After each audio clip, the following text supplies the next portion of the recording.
Vlog on a blog. Tomorrow's news today.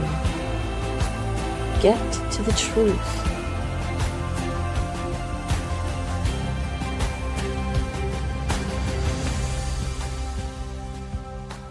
Listen, learn, live. Visit us at yadayah.com. Hey, score. That was the sign of a touchdown. We made one last adjustment to the introduction. We prefer the listen, learn, and live outro to the intro as opposed to subscribe and that sort of thing, because we really don't give two hoots what you choose to do. It's up to you. If it is meaningful to you, you're going to subscribe to this message. If it's not, then you're not. So last thing we're going to do is ask you to do so. But we will encourage you to listen, to learn, so that you can continue to live. We have Will with us here. It's good to have you back, Will. You were one of the handsome fellows in that introduction. I think you're paired with Roger Bankston, aren't you? That's right. And I love it. I thought they did a great job with those. Yeah. And I really like the fact that we have Mariah and Dipo and John from the Gen Zers all intermixed in our presentation. So it's it's fun. The Wookiee is disappointed that he's been exiled currently, but boy, the Wookiee got a lot of play, so he can't be too upset. And he's just bemoaning the royalties. That's all. He is. Well, he'll get the royalties on the continue to play. There was something 2 days ago that took place in Israel. We were going to cover it yesterday, but we had Dipo on the program, and with Dipo, I just find it a marvelous opportunity for us to celebrate the songs that he has created the visuals for. Sometimes, in fact, two of the songs we played yesterday, I wrote the lyrics to. Normally, it's Leah's lyrics. She always is responsible for the score, and she provides the suggestion as what she wants as the backdrop to it. And Dipo has been a stunningly effective, talented video choreographer of these songs. And what we found yesterday was just so interesting. As I asked him, where did you hewn that talent? Because that is the level of production that he was creating for these songs is theatrical. And he said, I felt a very strong call to contribute. And I wanted to contribute in any way that I could. And I knew there was lots of ways that I could contribute, including building websites. And he says, I'm fairly comfortable in a lot of different venues. So I was asked if I could create some visuals for songs. And this is how I learned that craft. And I mean, he's already theatrical in his production. What a wonderful story, too. The important part of that to me is that he didn't go away.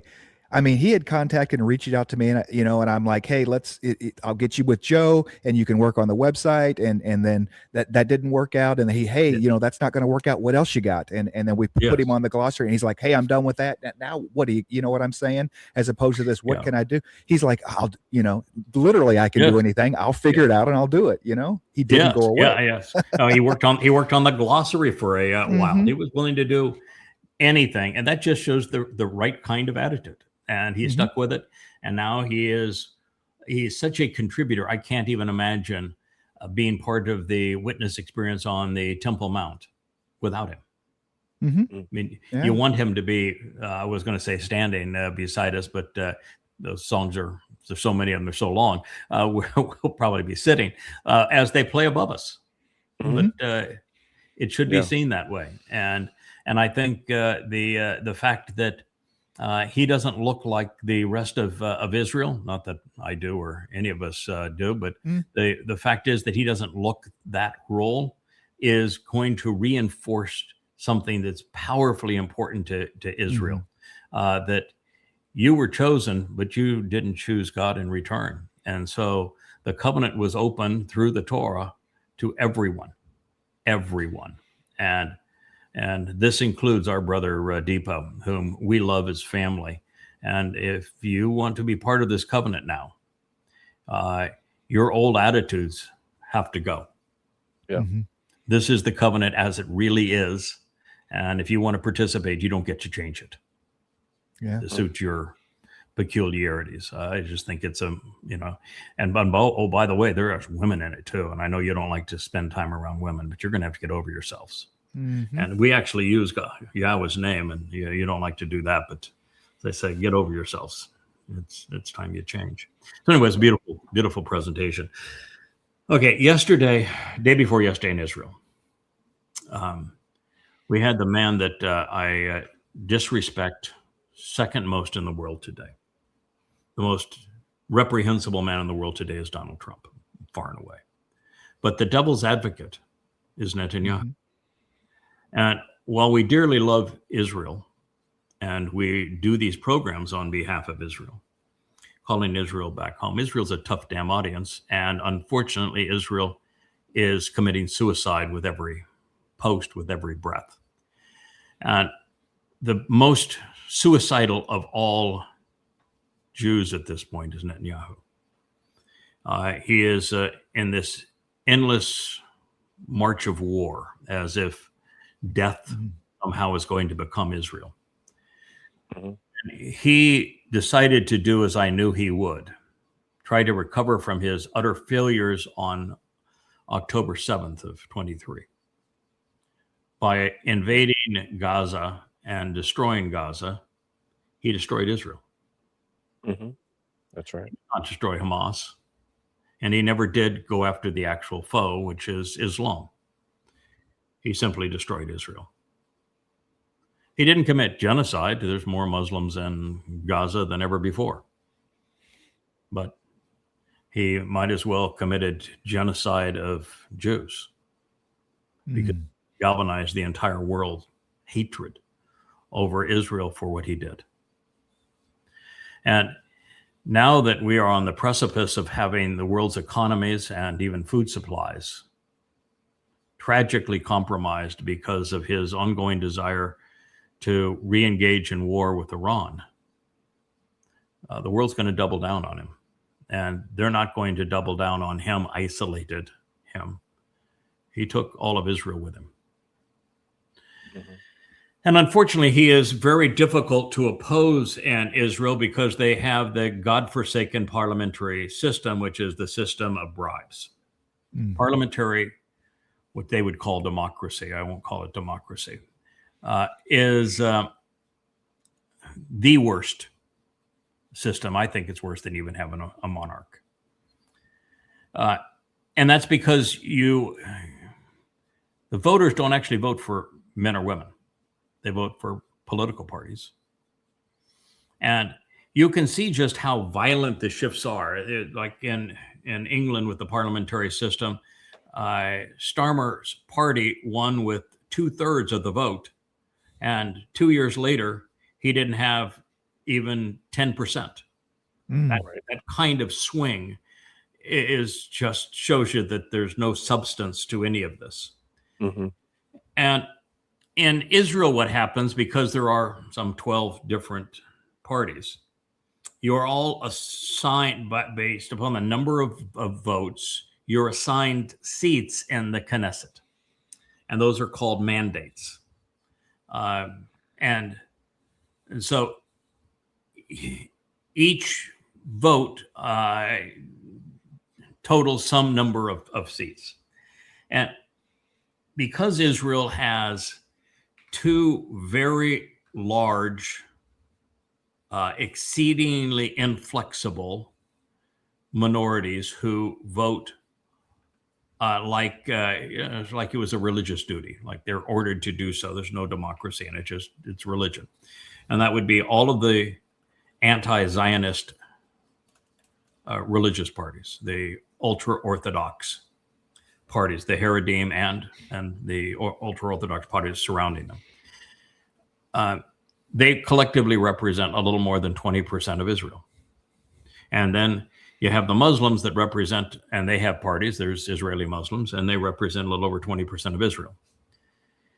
And so you cannot offset in a parliamentary system a bloc that is bribed to support one candidate, one political party. They are bribed into supporting Likud because Likud has done a deal with the devil. They have said that they will take Israel down to allow the Haredi to be parasites, the Black Death of Israel, the Black Plague, such that they are not only exempted from defending Israel in the IDF, but they're paid enormous amounts of money to opt out of Israeli society. They lie about being Torah students. They're not Torah students. They're Talmud students. They wallow in rabbinical rubbish all day long. And they're paid to be useless. In fact, useless would be a favorable thing. Parasites are not useless. They're counterproductive. But they are literally paid to remove themselves from any potentially productive role within the society. They don't teach them math. They don't teach them sciences. They don't teach them languages like English. And so they're only schooled in rabbinic rubbish all day long. And therefore, they're prohibited from being productive. They can't be around women. Their diet is so restrictive that they can't be integrated into any functional system.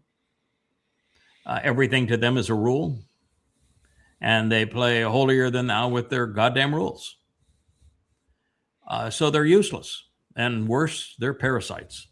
And the Likud party has long bribed them to saying, so long as you vote for us, we'll keep up the stipends, we'll keep you out of the IDF, and we'll create this little cushy nest for you. And this 20% is the death of Israel. So the only way to oppose a bloc like that with the remaining 80% of voters, you really don't have 80%. You only have 40%.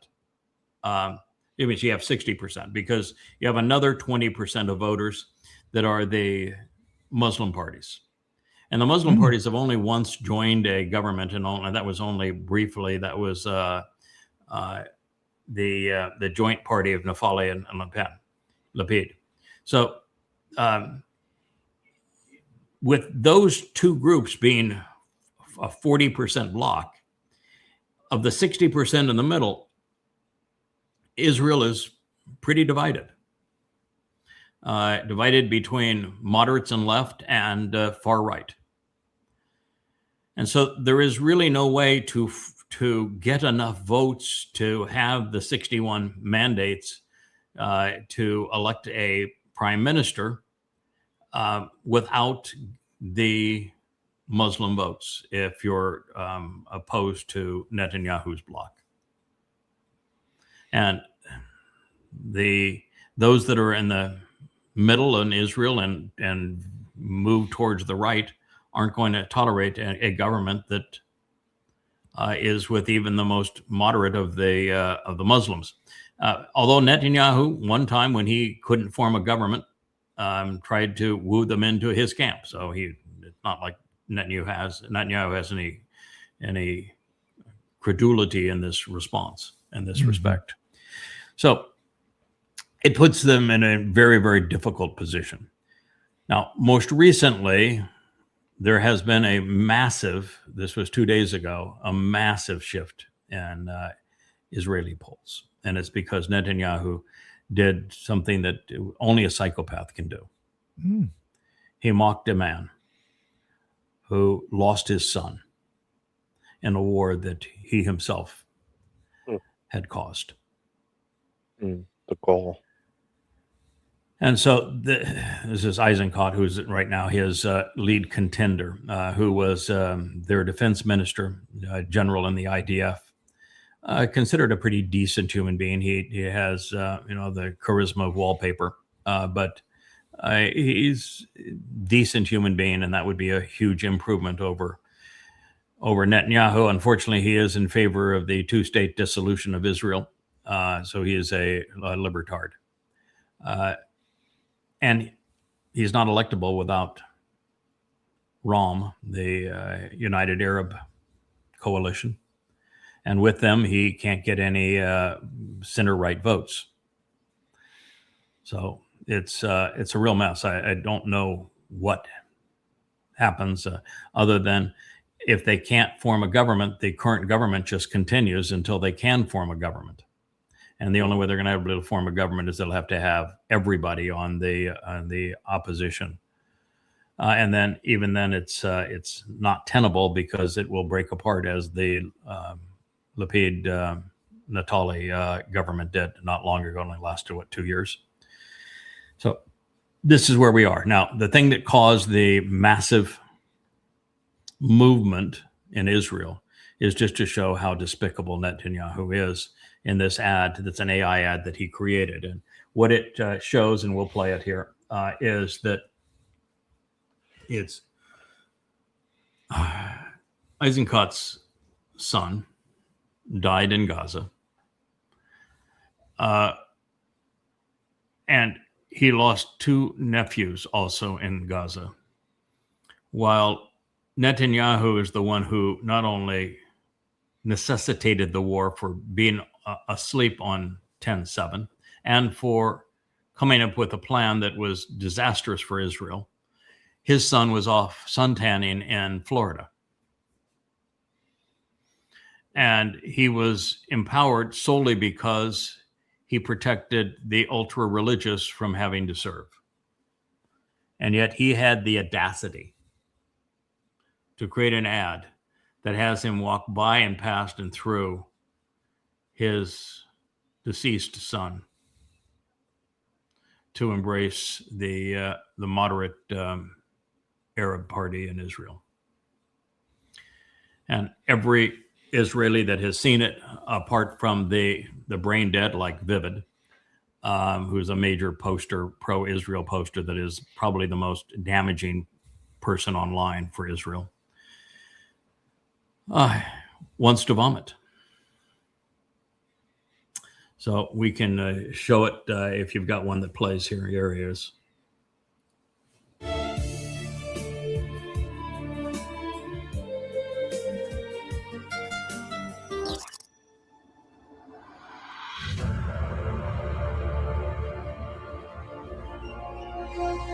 לאיזנקוט אין ממשלה, בלי יאיר גולן והמפלגות הערביות.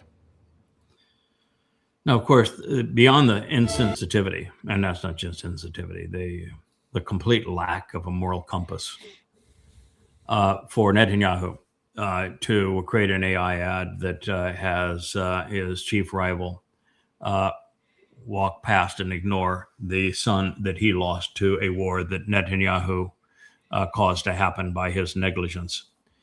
And then embrace Rom when Netanyahu himself has embraced Rom. And Netanyahu's son is sunbathing in Florida. Mm-hmm. Is the kind of scum that we witness in the White House of the United States. Yeah. Oh. There should be no recovery for this. If you are right wing, I don't give a crap that you don't like Eisenkot. Doesn't matter. You can't continue to support this fool. And you need to get outside of your own blinders, because he has destroyed Israel around the world. He has universally turned the entire world against Israel. Israel is the most hated state in the world by a wide margin. They're isolated from everybody, and the only country that gives them any lip service is the United States. And the United States, the game's over. I mean, young Americans are almost universally anti-Israel. The Democrats are almost universally anti-Israel. And Trump is the great betrayer that was spoken of in the prophets. So, and he has already decided that he is done with Israel. Mm. Yeah, I was looking through the feed today to try to get to this, because this post was from a couple of days ago, and I'm scrolling. I'm like, oh, I can't find it. Maybe they took it down. I mean, once it's on the internet, it's out there. But I'm like, maybe they had the good sense to say, hey, gotcha, it was in bad taste. They're going to throw some staffer under the bus. You know what I mean? And we're going to take it. Mm-hmm. Nope. It's still out there. None of that Perfectly has happened. Comfortable with it. Yeah. Yeah. And of course, the opponents of Netanyahu were going to play it and play it and play it. Yeah. And they should. And they should. No question. Yeah. Yeah, they should. All right, sir. We'll let's go back to the top of our feed here, and we'll talk about the items in the news. Something happened yesterday that is vomit-delicious here in the United States, and that was the legacy of the warmonger, the devil's advocate there on the list. Israel's not the only country in the world with a devil's advocate in politics. Lindsey Graham, the now deceased Lindsey Graham, was the devil's advocate. He was a maniacal despot in America, fanning the flames of death and destruction everywhere.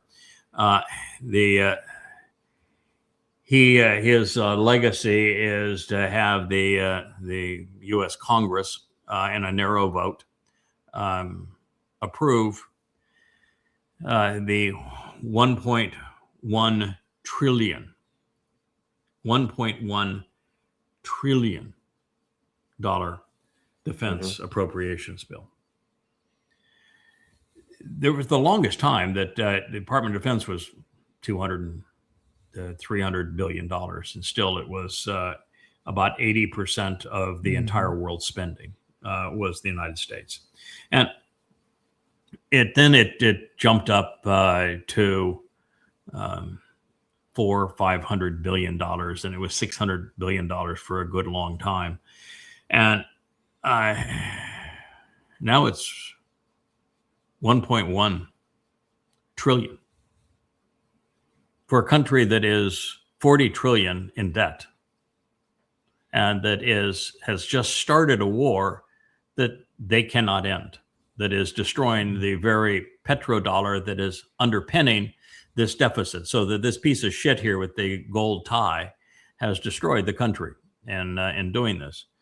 But the thing that pisses me off more than anything, did you guys see Hexeth, the asshole, as he was in the U.S. Senate, and the way that he responded to Congressman as he pleaded for the $1.1 billion? Yeah, so well, I want to tell you, I don't think I've ever seen a bigger asshole. And he was just, I would have expected better of Satan. That is the most obnoxious scumball on the planet. And so here he is lying about every which thing. If you don't vote for this, then you want Iran to have a bomb. No, asshole. Iran didn't have a bomb and could have had a bomb at any time over the last 20 years and chose not to have a bomb. And the only reason they're going to have a goddamn bomb is because you have bombed them a second time. And the only way they can keep you from bombing them a third time is to have a bomb. So you forced them into having one. You haven't kept them from having one. You are the problem, not the cure. And then they all bellyache about the Strait of Hormuz being closed. Well, it wasn't closed before you started the second war with Iran. These pieces of shit here, I mean, just absolute human excrement, are doing everything that is counterproductive and then blaming everybody else for it and say, if you don't go along with them, then you're in favor of Iran having a bomb. Listen, at this point, Iran having a bomb would actually be an enormously favorable thing. Why? Because it would keep the United States and this asshole from continuing to destroy America and the world by this endless war. No doubt. It would end this war if they had one, or if they are willing to deploy it. It will end this war. So probably a good thing at this point. I know Israel doesn't want to hear that, but they're not going to use that bomb in Israel. The prophets are already very clear. The prophets have said exactly how Iran's going to deal with Israel, and it's not with a nuclear bomb. They're going to send 3 to 4 million mujahideen into Israel. You can read it in Yoel, you can read it in Yahowah, you can read it in Zechariah. They all tell the exact same story, and it's of Jewish women being raped, Jewish men being bludgeoned to death, 2 out of every 3 Jews dying by thugs jumping through windows to enter their homes. That is not a nuclear bomb. You've said it many Muslims times, run Yada. amok. There's no benefit to Iran nuking No. Israel. They don't want to nuke it. They want Israel, and they'd like to keep it somewhat intact. Correct. Particularly the Temple Mount, because that's their That's right. third holiest site where they have their crappy trophy scars. So no, they don't want to eradicate it. They just want to exterminate Jews. And strategically, they don't need a bomb. But like to your point, now with what Trump has done, he's cornered them into okay. Now we have to have a bomb. Now they have to have a bomb, and the high likelihood is they already have a bomb and probably have an arsenal of bombs. And they're really only in this now debating how do we go about this. Do we deploy it underground and show we have a bomb? Big deal. The United States, this piece of satanic garbage here would go ballistic. Do they use it where it would count over America's fleet? Mm-hmm. Which would be completely appropriate for Iran to do based upon what America has done. And that's the message. And then what would Mr. Satan here do under those circumstances? Or do they use it in one of the Arab fiefdoms, the Sunni fiefdoms that have been so hostile to them and so supportive of the United States and the petrodollar system that is trying to rip Iran apart? And listen, I'm not advocating for Iran. Iran is an Islamic theocracy.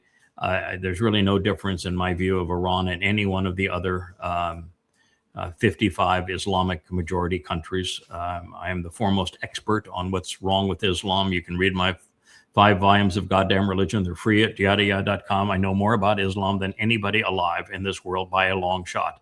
And I know how reprehensible it is. And so I would be opposed to all 55 Islamic majority countries. So I'm not advocating on behalf of Iran, but I can tell you what Israel and the United States have done to Iran and to themselves because of what they've done to Iran and to the world because of this is just dead wrong. And there's no solution for it. And so we're now in a position where it's going to, it already has ignited a regional war, and this piece of shit just keeps on doubling down. Yeah, and it is POTUS after all. If you just lowercase the T and the U in POTUS, you do have POS. So I'm using the term correctly. Yeah. Last night he on his Truth Social account put something out about if Iran attacks one more tanker, for every tanker they attack, we're going to attack a power plant or a bridge, bridges, power plant, and other civilian infrastructure. Iran comes back with, oh, hey, on their official Twitter page or whatever, comes back and says, oh, hey, by the way, did you know that these 4 power plants, there's 2 in Saudi Arabia and 1 in UAE and 1 Kuwait, they are directly linked to U.S. American bases. They supply critical electricity for the attacks that are being done on the United States. Pretty much wink, wink. Hey, these 4 power plants in the UAE and Saudi Arabia are now targets of ours. Thank you very much. Yes, thank you very much. Yeah, and Trump will say if they attack another ship, then we will double down and attack them far worse. But they're not attacking any ship that doesn't violate the memorandum of understanding. The memorandum of understanding is that the passage through the Strait of Hormuz is controlled by Iran. That's what it says. You should ought to read it. I understand there's nobody that's literate at Fox News, and they are blaming the Iranians for violating the agreement. That's just not true. There was a procedure for transportation outside and into the Strait of Hormuz, and the memorandum of understanding ascribes all control of the Strait of Hormuz to Iran. And so the United States, just because he is a piece of shit, decided that no, they would be big time operators and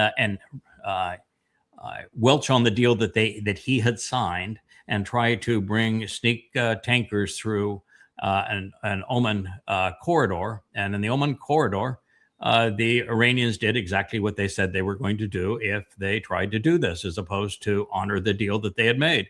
And so they attacked them. But the terms of the agreement were contramended by Trump, not by Iran. So He is just a piece of shit. This is Satan incarnate right there. His devil's advocate is now dead. The world's a better place for that. And 7 years from now, Trump will not have the luxury of being dead. He's going to be sent off to Sheol for a very, very, very, very long time.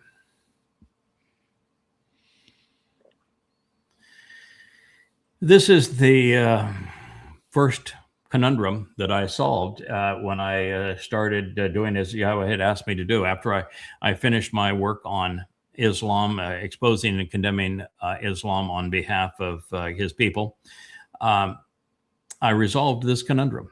And I'm the first person to ever do it.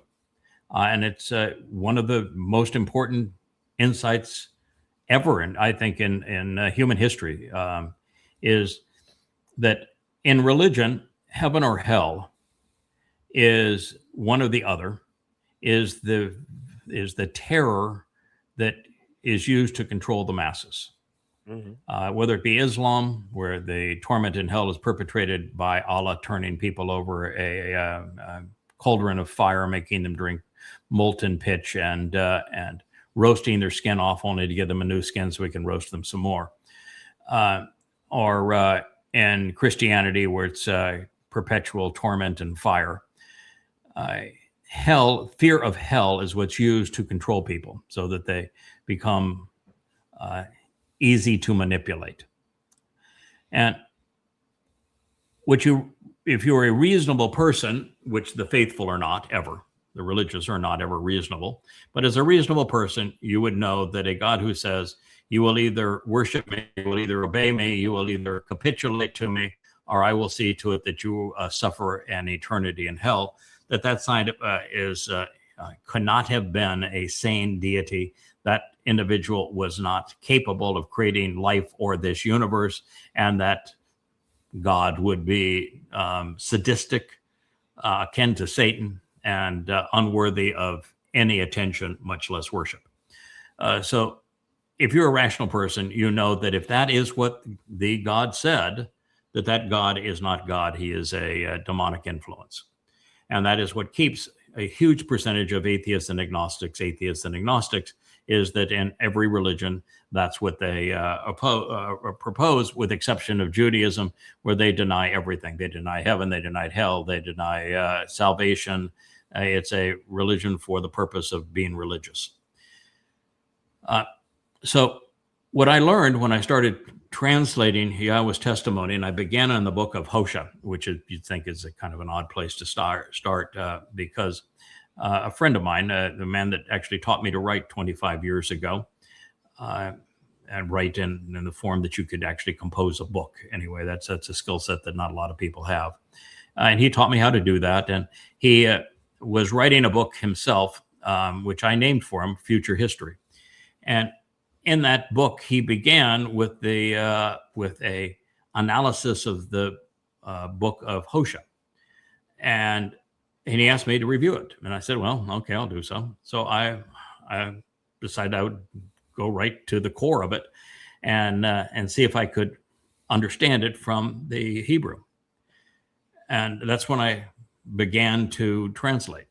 And I've probably rewritten my translation of Hoshea now 15 times over the last 25 years. But even in that first time, without much skill in the craft, I recognized that God was saying that the vast preponderance of souls simply die. The end of their mortal life is the end of their life. There is no punishment. There is no reward. And he recognized that his whole covenant concept is elevating a certain select group of souls to be with him in Shamaim in the seventh dimension. And yet he speaks quite often of a place called Sheol, which is equivalent to a black hole. It would be a place, there's no light, so there's no fires, there's no torture, and there's no bodies. It's strictly a place for souls to be incarcerated who have promoted things that have misled many people or harmed many people. And so you know now that there's three outcomes, and that the preponderance of people are neither of those things. They don't get to heaven. I mean, we're talking about 99% of human souls don't go to heaven, and they don't suffer an eternity. So the argument this person is making is what you call a straw man. It is projecting on God something he did not say. It is attacking a religious belief, but there's no purpose in attacking a religious belief because the religious are too stupid to be swayed by evidence and reason. There's not a single religious person that's going to change their belief because you proved that their belief was wrong. Mm-hmm. So all of these posts do, and Ugo Cannon is one of like 10 bots out there that do this constantly. All they really do is aggravate people because the religious are never going to be persuaded by logic. If God, in fact, said that, the claim would be true. But because he didn't say that, it's a straw man argument. But once you understand that there are three outcomes for a human soul, and that the majority don't know God, God doesn't know them, they didn't mislead people, they were simply misled, or they were apathetic, and that they have the benefit of the life that God made possible. They had the benefit of free will that God made possible.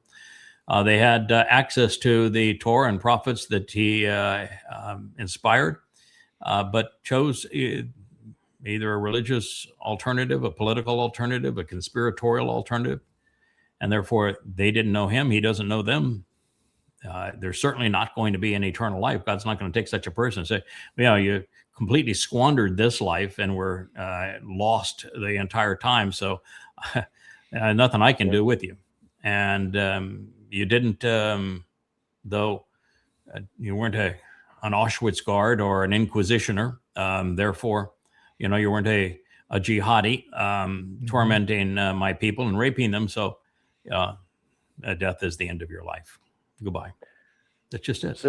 Simply put, that third door made a relationship possible. Yes, it's completely two doors is a non-starter, and for reasonably bright people, they don't engage, and for the religious, they don't really give a shit because they don't need it to be rational. They're just happy to be floating along with nonsense. But that third option made a relationship possible with God. Yeah. Right, it does. Yeah. Otherwise, you're not in a relationship. You're a pawn. That's right. Yeah, you're nothing but a pawn in a game without the third outcome.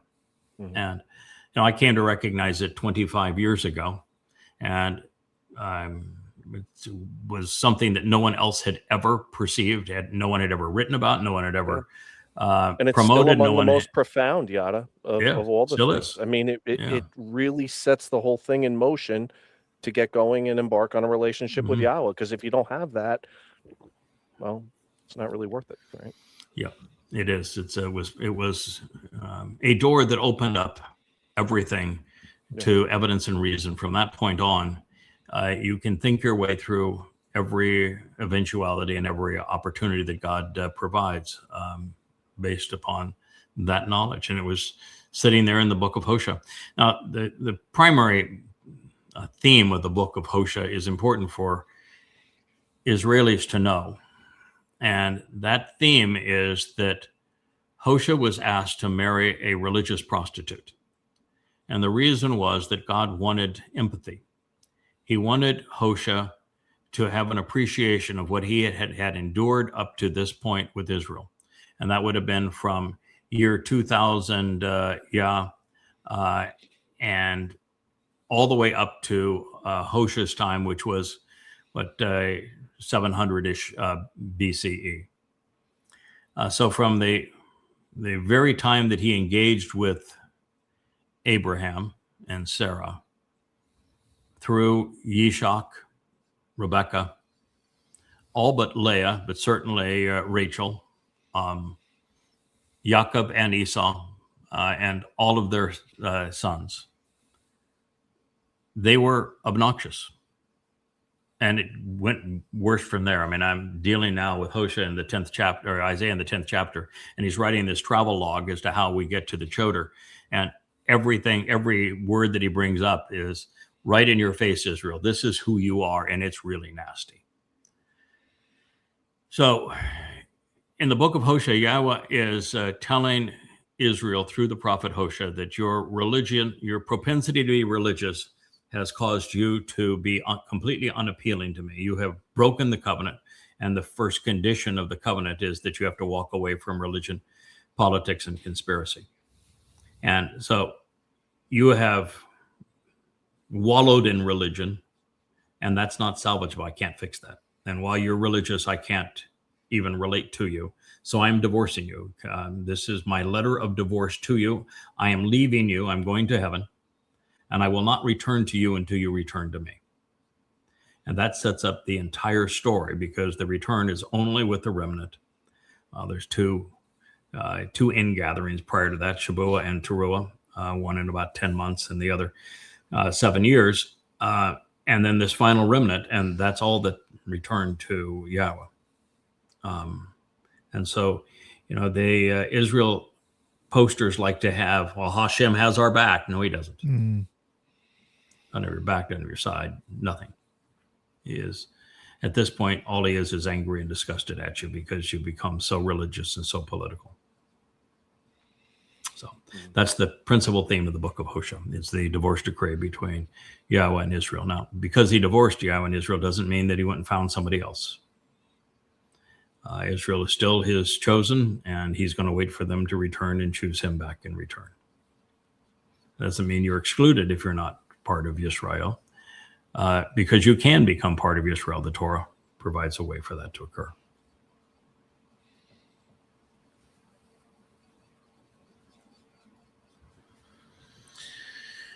Oh, let's play just a little bit of this.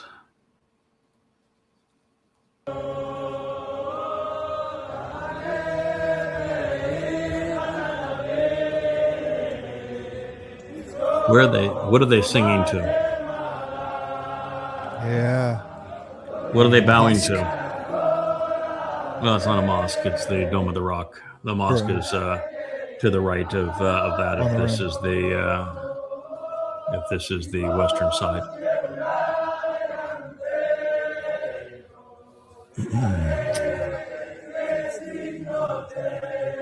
Religion's a cancer. God looks at those feminized religious men there, and all he can say is, "I'm disgusted by you." Those will be some of the first eradicated on Towrah, when God gets rid of all religion. And the religion he hates most of all is Judaism. He hates Christianity and Islam too, but Judaism is the mother of those other religions. That dome will come down in 4 years. And it's a reprehensible story that caused it to be there. And it flows out of Muhammad's satanic verses, where he put 3 goddesses that were part of Kaaba worship into the Quran: Alat, Manat, and Al-Uzza. And when his father-in-law, that's kind of an odd term for Abu Bakr, because Abu Bakr was such a creep that he tossed his 6-year-old daughter into bed with Muhammad and shut the door. When she's 6 years old, and at the time he's 66. So he's quite the creep. But he complained. He says, "You were promoting a monotheistic religion, and now you've just taken 3 of the Kaaba's goddesses and included them in." And they actually didn't include them in with all that Al-Rahman and Al-Rahim and the Rabbi, which is my Lord, were gods prior to Allah. But nevertheless, the way it reads now is that Muhammad's excuse was that all of Allah's messengers speak on behalf of Satan. That's going from the frying pan into the fire, isn't it? And it is after that statement that Muhammad imagines that he left that next night while he was sleeping in bed with his sex toy. She was probably 9 at the time. And he imagined he got out of Kaabaville on a flying donk mule. So now, if you think asses have wings and can fly, then you might believe Muhammad's story. And he flew, of course, to Jerusalem because he couldn't get to Allah through the Kaaba, which was in Petra at the time. So he had to fly to Jerusalem to meet his wannabe God, because gods, I guess, only hang out in Jerusalem. And he landed the donk mule. He said that such that he was could meet with all the big shots in the temple, but the temple had been destroyed 6 centuries earlier. And then, of course, he had discussions with all of the bigwigs of Towrah fame, except that, of course, none of them were around. And he began his journey to visit Allah in heaven by going through hell, where all the inhabitants were women who were being tortured. And he then, goes up to Allah, and all he gets from Allah is, "I want to be mooned 50 times a day." It's ludicrous. And this piece of crap boil here that will be lanced is supposed to be over the hoofy print, as the flying ass leapt through hell to visit Allah. So it's an utter embarrassment to Islam, and yet there's not one in 1,000, maybe not one in 1,000,000 Jews that knows the story, and so they don't tell the story, so they pray to the damn building. What the hell's wrong with them? And this is so weird. This Yeshai Fleischer, right? You can't stop Jewish Jerusalem from being rebuilt because Hashem, Allah, will it. I mean, Yes. Talk about your amalgamation. I didn't get that. Yeah, I'm glad you pointed that out. I noticed it, and when I posted this, and Hashem might as well be Allah. Hashem is Satan. Yeah, Allah is right. Satan. So he got that part right, not the way that he meant to get it, but he did get that right, that Allah is Satan. When you study the Quran, it's the only intelligent conclusion, because he spends all of his time in hell torturing people. And the Quran has entire surahs that are devoted to Satan and to demons. And Muhammad is demonic. So it clearly is Satan. And if you don't think so, then you go to yadayah.com, you read the 5 volumes of Goddamn Religion, and you'll be convinced before you're even through the first volume.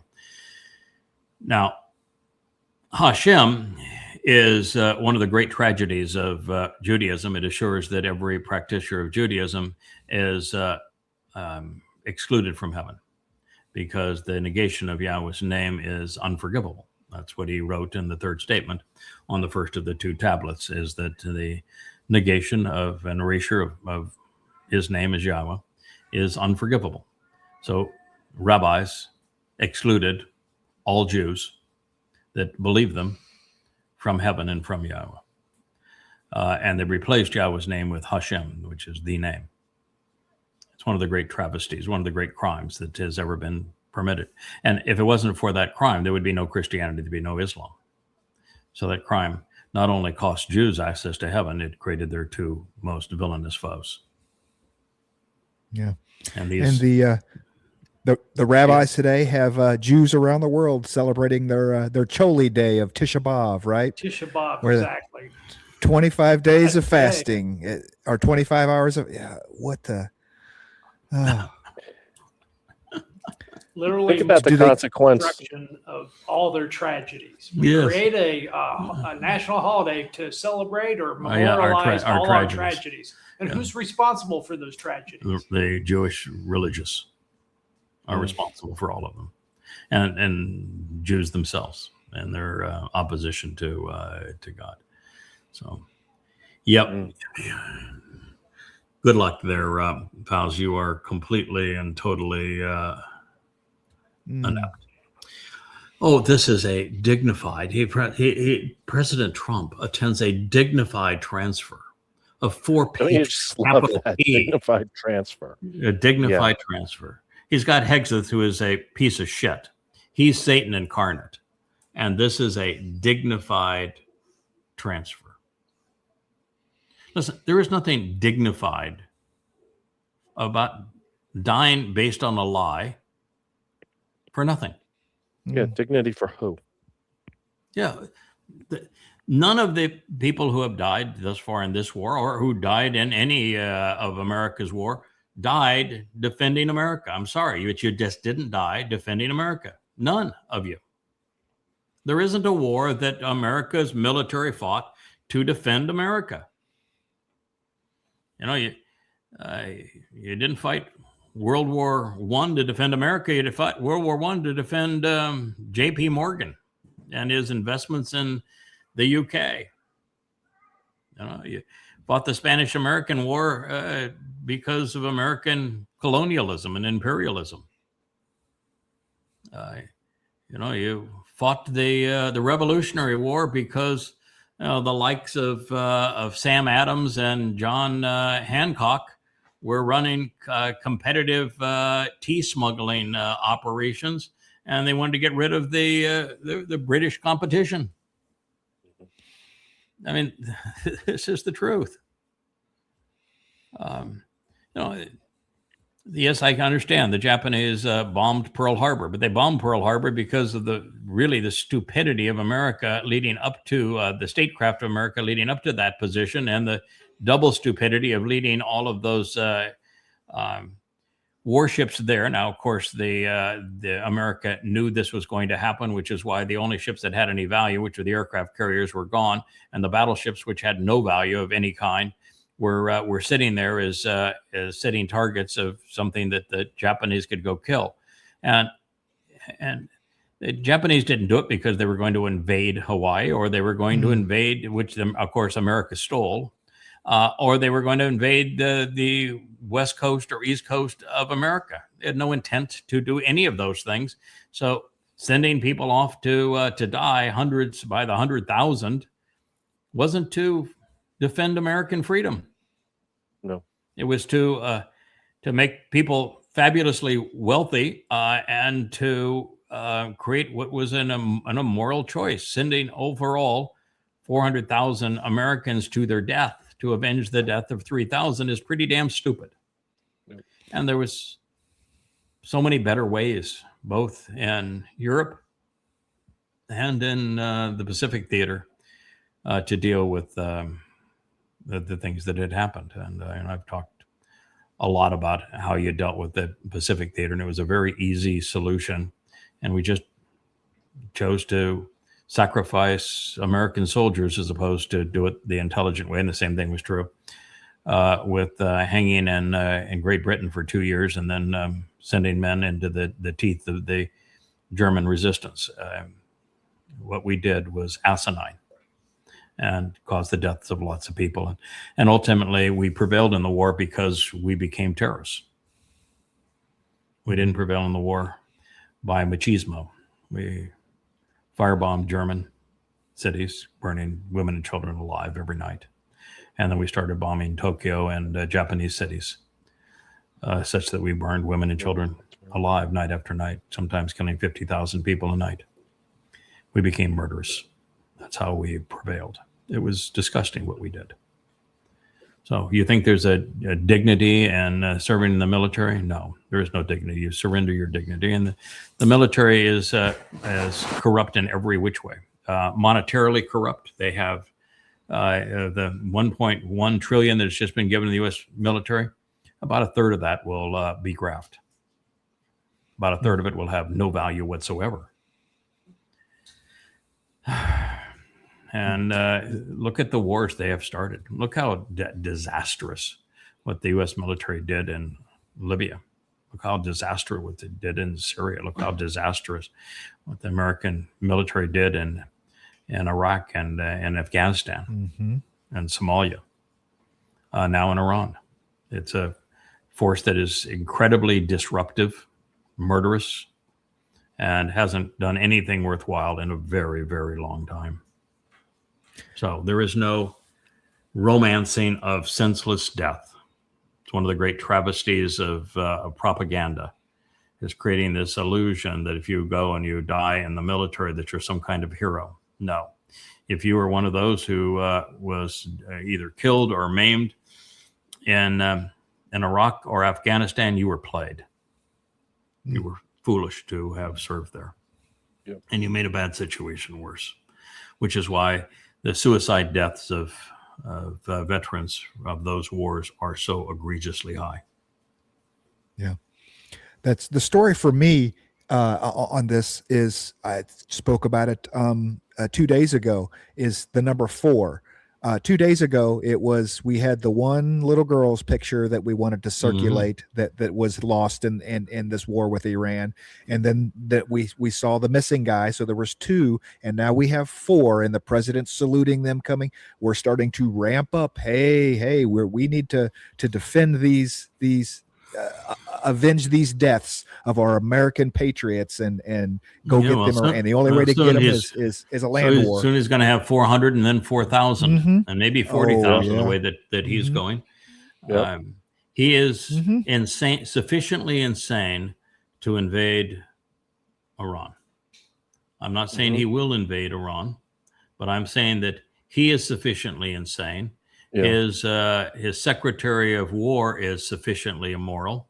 And we have shown that there isn't any flag officer in America that's got any character.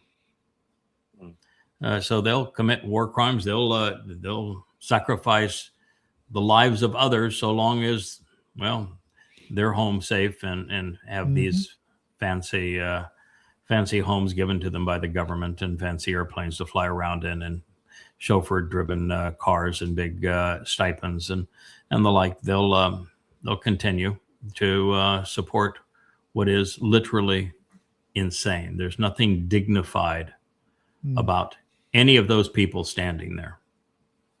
No.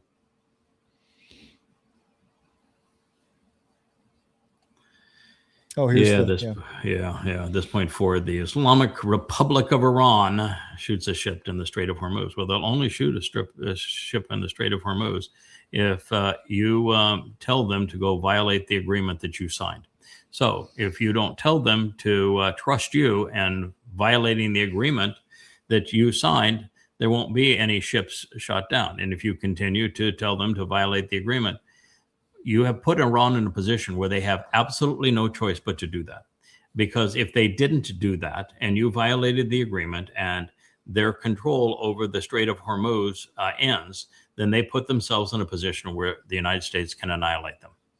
So since they can't put 90 million people in the position where the United States can annihilate them, their only control mechanism is that strait.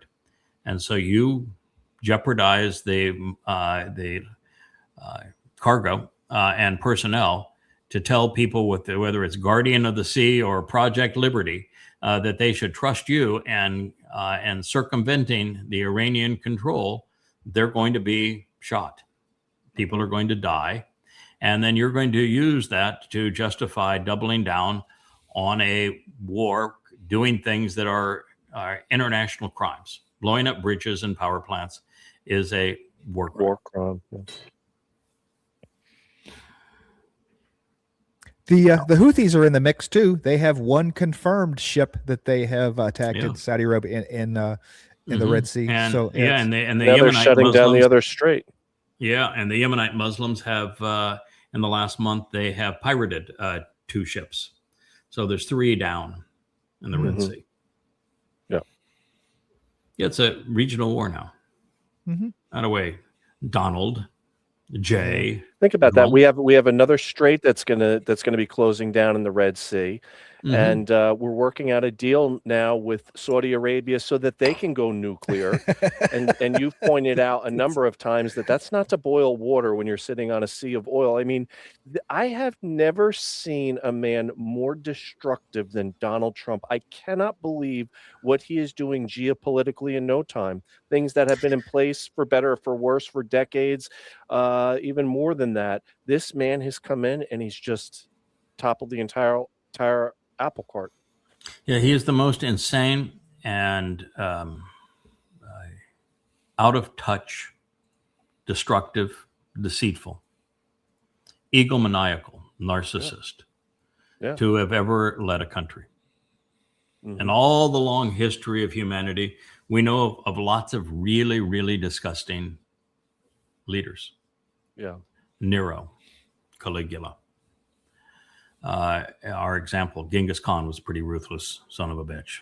Tamerlane, disgusting. Muhammad, disgusting. There's been a lot of really big creeps out there. Stalin, Mao Zedong, Hitler.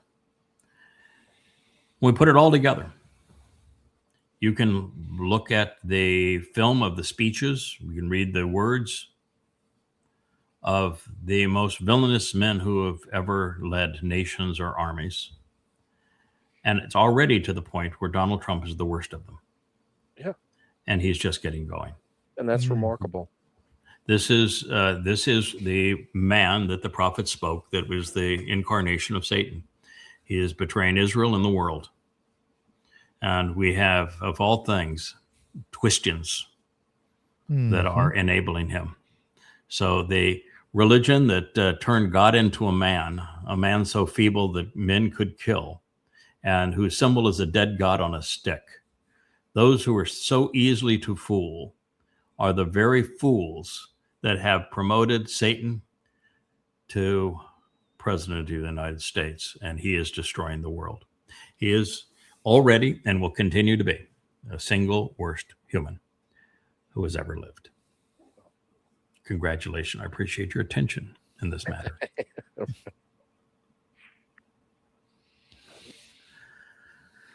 When created, now this is just silly.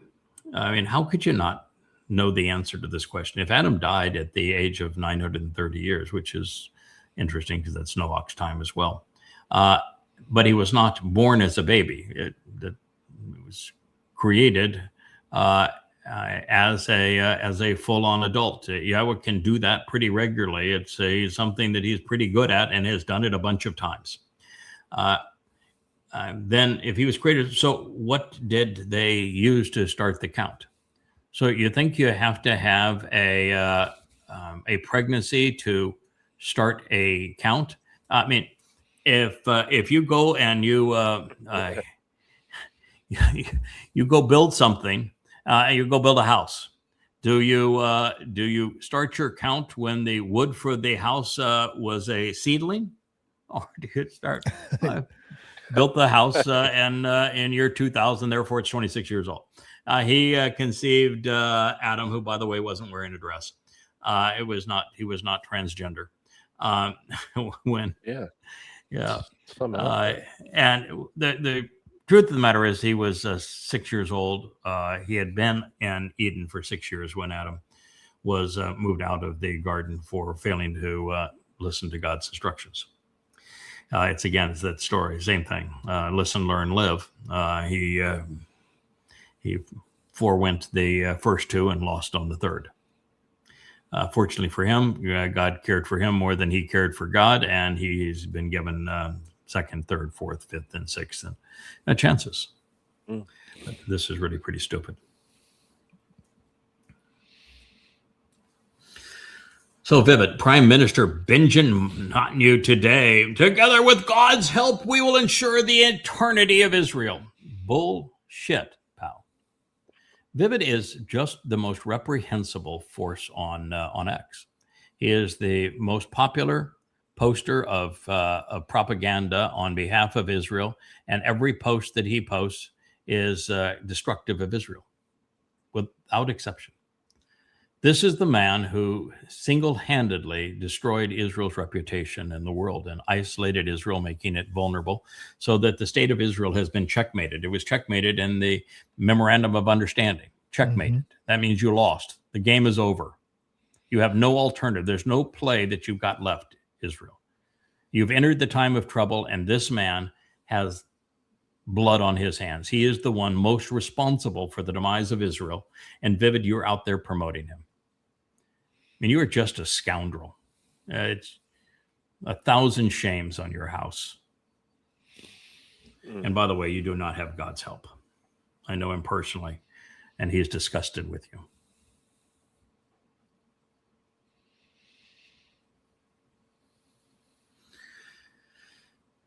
Yeah, how is it possible? Dr. Maloof asks, how is it possible? How in the hell does a city that faced the largest Islamic suicide bombing, world history, vote for a Muslim mayor? How in the world is it possible? And the answer, of course, is Dems became dumb.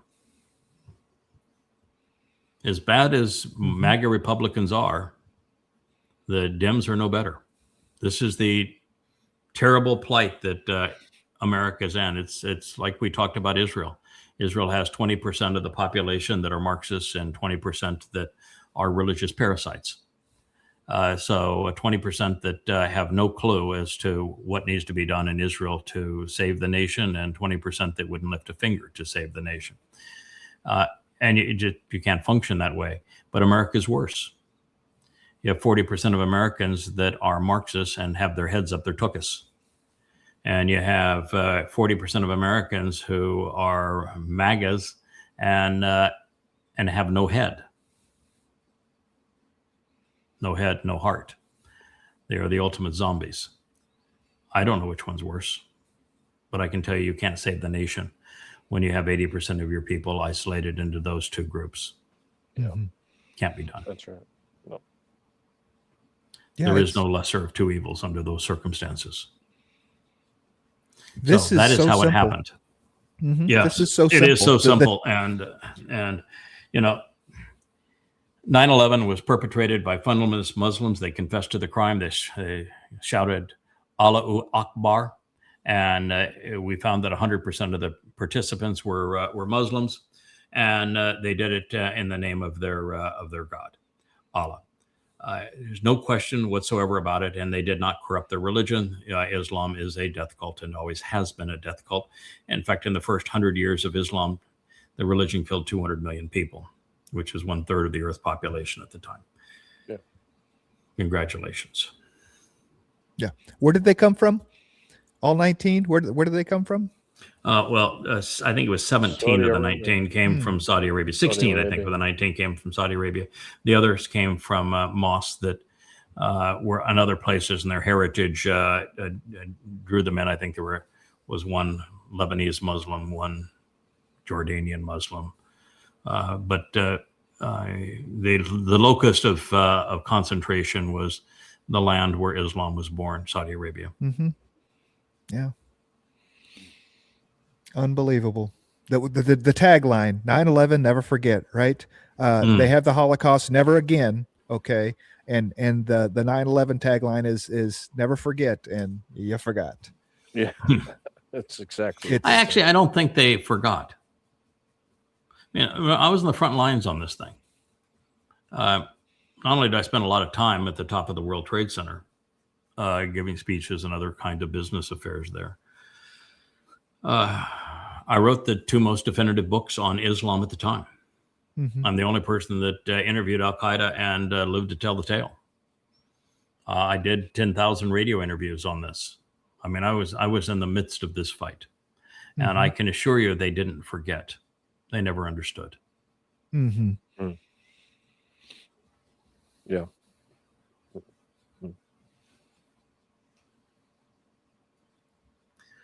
Yeah, this is another POS. A government that puts foreigners above its own people, by definition, is treasonous and illegitimate. Elon Musk, he's South African. Oops. Yeah. The largest immigrant social welfare recipient project ever. This guy's been put on a pedestal like no other. Yes, and whose companies now are either totally protected by or financed by or the product of U.S. government. There is no Tesla without the U.S. government, and them providing $7,500 for every Tesla sold for year after year, and having 100% tariff on any competition to Tesla. That's the only reason Tesla exists. Otherwise, it wouldn't. And you look at SpaceX. SpaceX doesn't exist without U.S. government grants and payments. So no, he is wholly dependent on the U.S. government, and he is not an American-born individual. He's South African. He's treasonous, by the way. Galatians. Oh my God. Galatians. Jessamine George, you are a total nincompoop.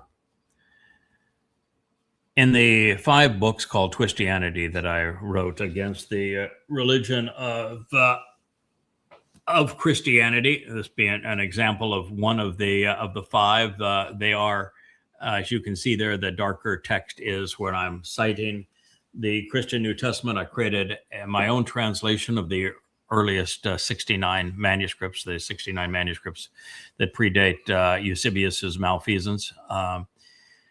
And I have 4 other translations mixed in with them, including the Nestle Allen McWilliams Interlinear, which is the most acclaimed. What I do is prove emphatically, overwhelmingly, and undeniably that Paul lied. And his first letter was Galatians. He wrote the first 14 books of the Christian New Testament. The next 3 were written by his posse, his propagandists. He is the inventor of Jesus. He is the inventor of the religion of Christianity. He admitted to being demon-possessed. And the book of Galatians is an absolute clusterfuck. And that's the appropriate use of the verb. I don't very often use it, but it is the most biggest piece of shit ever written. And I cover every single word of it, and I prove every word of it to be untrue. And you cannot read Twistianity free, all 5 volumes, at yadayah.com and remain a Christian. It's overwhelming, the evidence, and undeniable. All you have to do is to point out 3 things. One is Paul constantly contradicts himself in Galatians and everything else. He uses all manner of rational fallacies, and he never once quotes this Jesus that he invented, that he claims he represents. Never once quotes him, ever. And he misappropriates the very testimony of the God he said authorized him, and he never got a single citation from Yahowah, even remotely accurate, and most of them are twisted to the point that in Paul's words, they say the opposite of what they actually do in the Hebrew text. Yeah. So there is no way to resolve any one of those problems. So if you want to promote Galatians or any one of Paul's letters, you're done. You have nothing to stand on. You have to be an ignorant and a rational fool to believe Paul over God, because they're in opposite camps. Mm-hmm. God actually calls Paul the plague of death in Chabok, 666 years before Paul wrote his first letter.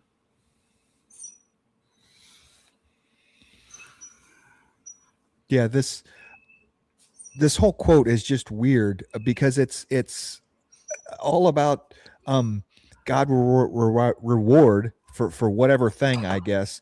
It's about timing, right? And so this idea that our timing isn't God's timing, or there shouldn't be a linear progression of I do X, Y, and Z, and so therefore the thing happens, right? No, that's not the purpose of it. No, that's not the purpose of it. Religion's a really sneaky thing. What religion basically says is, okay, your life is not worth living. We have total control over our lives are great, but your lives are really shitty. But if you go along with this program and you continue to live this shitty life under our control, just hang in there. There'll be another life, and in that next life, you'll be rewarded for submitting to our control. Yeah, especially if you don't bitch about how horrible things are right now. Yeah.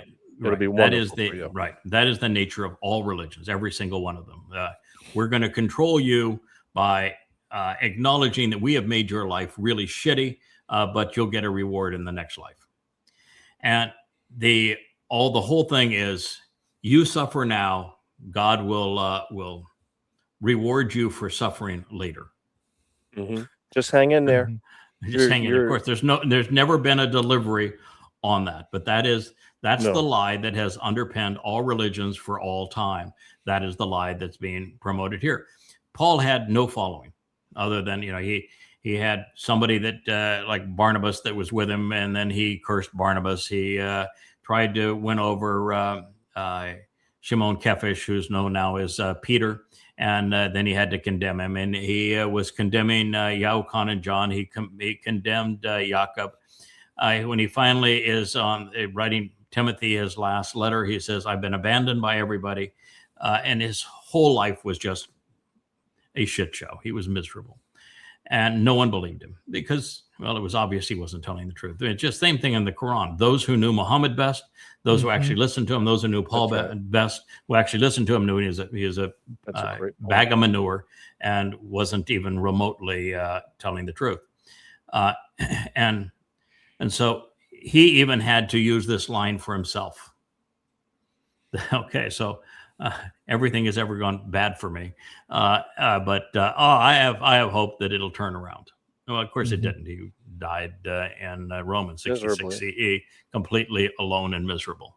And if you believe him, you will die alone and miserable too. I was just trying to juxtapose it with Yahweh's 7 Moed Mikre, the right timing of things, would not understand the right time. No, there's no juxtaposition of anything. He was opposed to the Torah.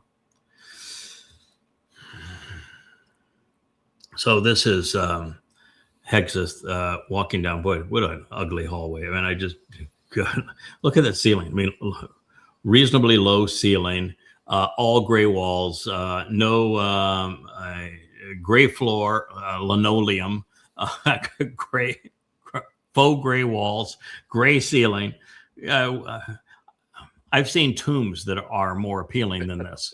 It looks like a mausoleum in there. It looks like a mausoleum. Absolutely. As I said, I've seen tombs that look more appealing than this.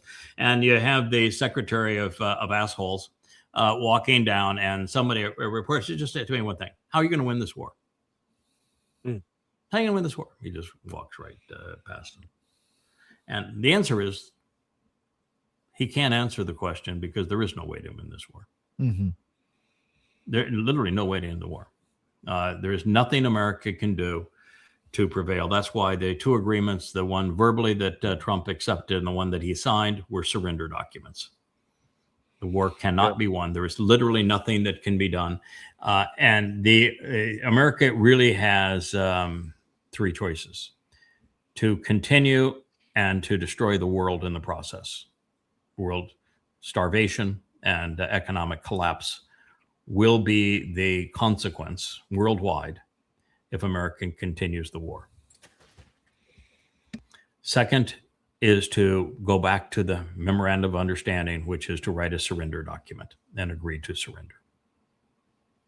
And number 3 is to do what we did with the Houthis. When America lost to the Houthis, we declared victory and sailed away. Those are the 3 options. There is not a 4th. Sorry for the Trump tush talkers at Fox, but there is no 4th option. That's it. And I'm not coming up with this as a Monday morning quarterback. I talked about this a year before the first American bombing, a year before the second. I've been talking about this for a long time because I knew it was inevitable, and I knew that it was an unwinnable strategy. Yeah, it's best option. Just go away. Just pack up the tent and leave. The best option is actually the Houthi option, which is that you acknowledge that we lost a lot of money in weapon systems and airplanes and drones and the like, and we made no impact whatsoever on the Houthis. And so what you do is you declare victory and you sail away. Now, when you do that here, you have a bigger issue because your bases have been destroyed in the area. Your relationships with the Arab fiefdoms that were essential for the petrodollar have been destroyed. The myth that the American military can prevail when it chooses to fight a war has been destroyed. You'll never regain the control over the Strait of Hormuz. That has been destroyed. And you're going to pay dearly for having destroyed Iran. And world economies will be destroyed. The petrodollar itself will be destroyed.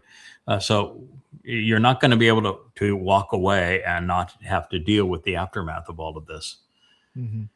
And so it is the best option is just to leave and have and declare victory.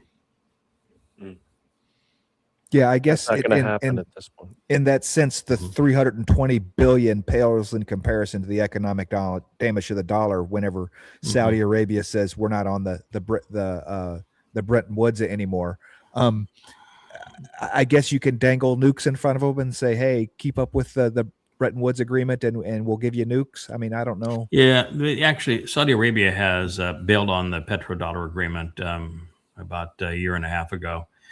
They sell an enormous amount of oil in the Chinese yuan. So they've been off of it for a while. They still sell some in dollars, and to get their ships to transit through the Strait of Hormuz, they'll have to back even off of that. But they know they cannot trust the United States. They've been put in a terrible position, their own fault. I mean, if you look at the rise and fall of Mohammed bin Salman, MBS, he went from being a nobody within that royal family to terrorizing every rival, including the actual heir apparent to the throne of Saudi Arabia. He was the biggest psychopath in that family, and he then played it into a position of power. There were world meetings to solve the Ukraine war, for all crying out loud, in Saudi Arabia. President of the United States and 2 terms in a row goes to Saudi Arabia before any other country. He had positioned himself as a kingmaker and as a serious player on the world circuit.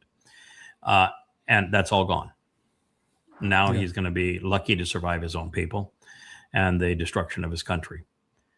So he has really been played for a fool, and couldn't happen to a worse guy. So there you go.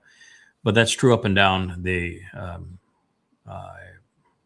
private estates with flags that are so ruthless in that area. The United States doing this petrodollar deal with some of the worst thugs in the world. Yeah. But that's the United States. We have no morality. I always thought it was funny. You had the Golf Channel, and it was Randall Chambly would scream, "You can't have live golf because that's Saudi Arabia killed Khashoggi, and how can you have a golf league that's financed by somebody who would kill Khashoggi?" And here he's willing to have a golf league in the United States with a country whose president kills heads of state and bombs little schoolgirls.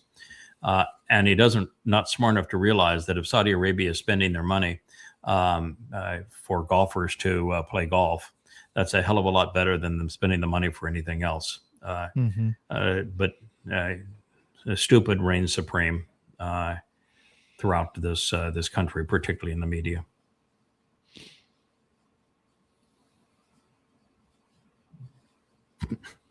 Nobody greater than Jesus.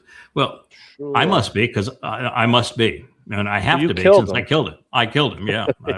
I absolutely. Nobody greater than Yada.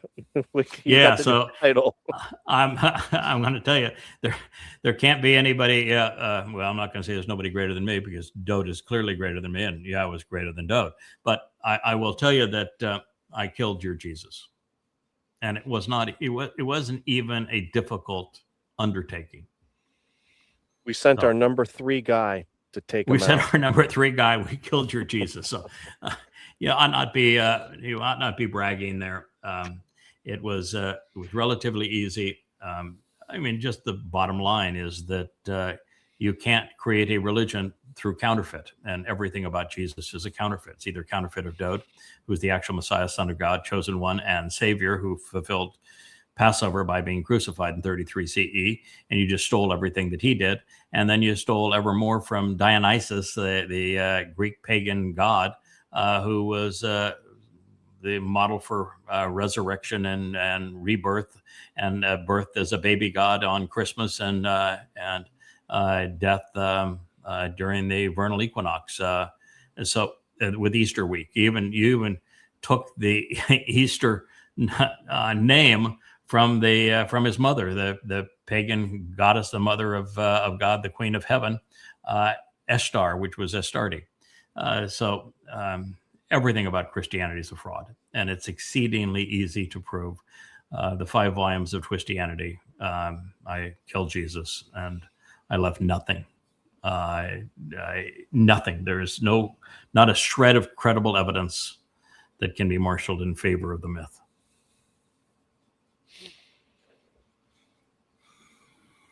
And by the way, it was God who asked me to kill him. Just thought you want to know. Yeah.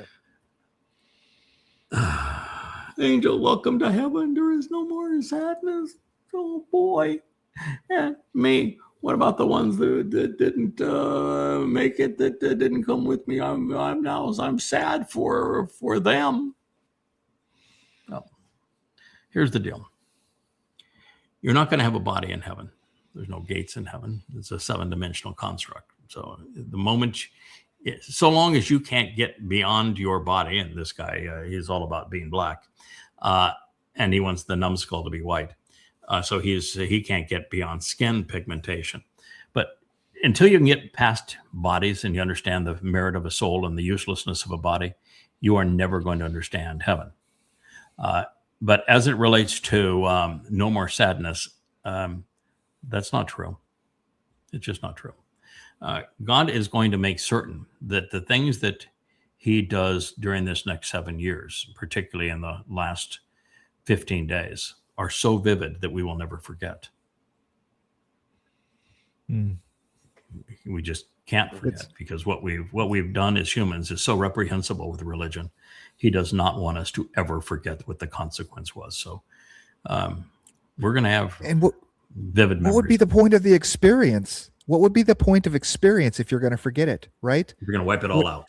Yeah, you learn nothing. Why even go through it? Right. If it's You can be joyful knowing that you have gone through a painful period.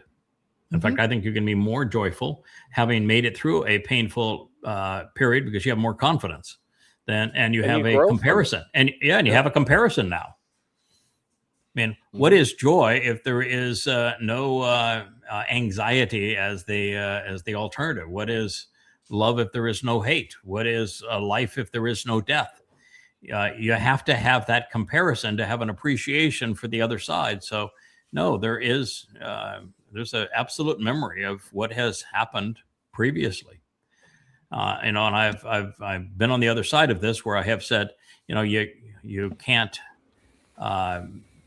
take with you all of the terrible things that have happened. They have to have been expunged somehow. But no, I don't think that's the case at all. I think that having overcome difficult situations is what makes us stronger. It makes us richer. It makes us more complete. It makes us men and women of character who have confidence and capability.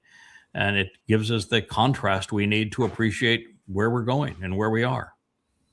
So in heaven, Yada, there's going to have to be an ebb and flow like there is to life. The up and the down, the positive and the negative, the learning from what went wrong. So I would imagine, and I know I've talked to John Vogt about this. I mean, I would imagine that, as we embark upon, Sukkah and Shemaim, we may fail at things we try. There's going to have to be that overcoming of obstacles, coming back from failure. Because if you don't have that, you don't have anything. We can't, Paul talks about going from glory to glory. Oh, it's just one glory after another. You just can't get enough glory.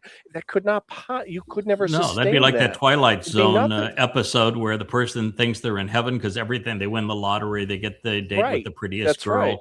They have their kids are hit home runs every time they come up to bat. And then the voice says, why do you think this is heaven? No, it's not possible. And the key things to understanding this is the myth of perfection. That this myth that has the errant rendering of tamim as perfect, as opposed to from the verbal root tamam, which means to complete, to finish, to fulfill, to continue on. God is not perfect. Otherwise, he never could have said, I regret having created Nasalma man. So God's not perfect. That makes him, by the way, interesting. It makes him capable of growing. It makes it possible for him to learn and for him to enjoy experiences with us. He is not looking for perfect in us. In fact, if we were perfect, then there'd be nothing he could do with us. There'd be no point to us existing, no point to going forward, nothing we could accomplish, nothing of value. So we have to be imperfect. We have to continue to learn and grow. The difference in Shamaim and 7 dimensions and now is that the level of consequence of us making a mistake is so much greater, because we could talk and think the entire universe out of existence. So we really have to be very well educated and exceedingly trustworthy to be put in that position. Now, that being the case, within those parameters, we're going to be able to do lots of things that some work out marvelously, some work out miserably, and somewhere in between. Because if we don't do that, what's the purpose of exploring? What's the purpose of life? So I think that you're right. It is not a glory to glory. It's an inglorious situation we're in here on Earth now, with man being so belligerent and obnoxious, to a situation where very few people are there, and they're in souls, and they're enormously empowered, but also enormously educated, and they're the most trustworthy of humanity. They're the one in 100 billion, not 100 billion, 1 in 100 million, who God says, I think this person is trustworthy to put in that position. But of course, there have to be tears. There have to be laments. For there to be joy, there must be sadness. For there to be love, there must be hate. For this to be success, you have to have failure, because everything will be in process. The in process is the whole concept of kalal, always doing, always contributing, always fulfilling. And so everything is in process. And if everything is in process, there have to be peaks and valleys. Mm-hmm. You can't be up here, everything's perfect, or there'd be nothing to do. Yeah, that would get boring quick. Not only boring, it'd be deadly. You can't live without growing. In fact, that whole concept, listen, learn, live, those three things go together. And if you know everything, there's no point in listening. If you understand everything, there's nothing to learn. And if you don't do those first two things, you can't live. And growth is essential to life. Things either grow or they die. So no, it's a complete misunderstanding of the nature of what God is offering us.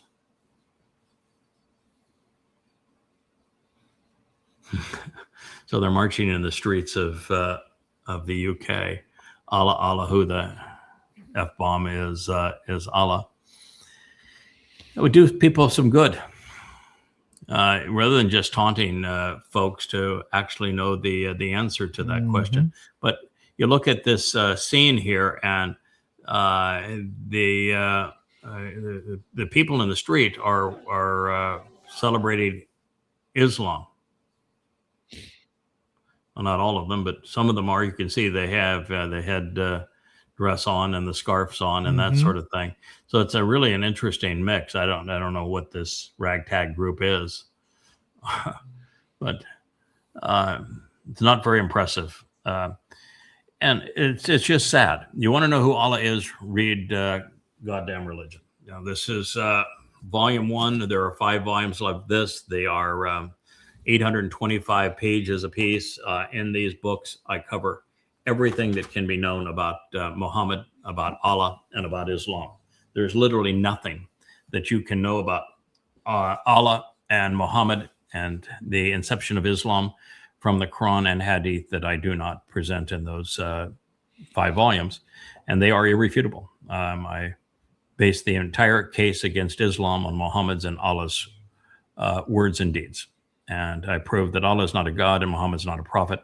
And as a matter of fact, they are far worse than just not being those things.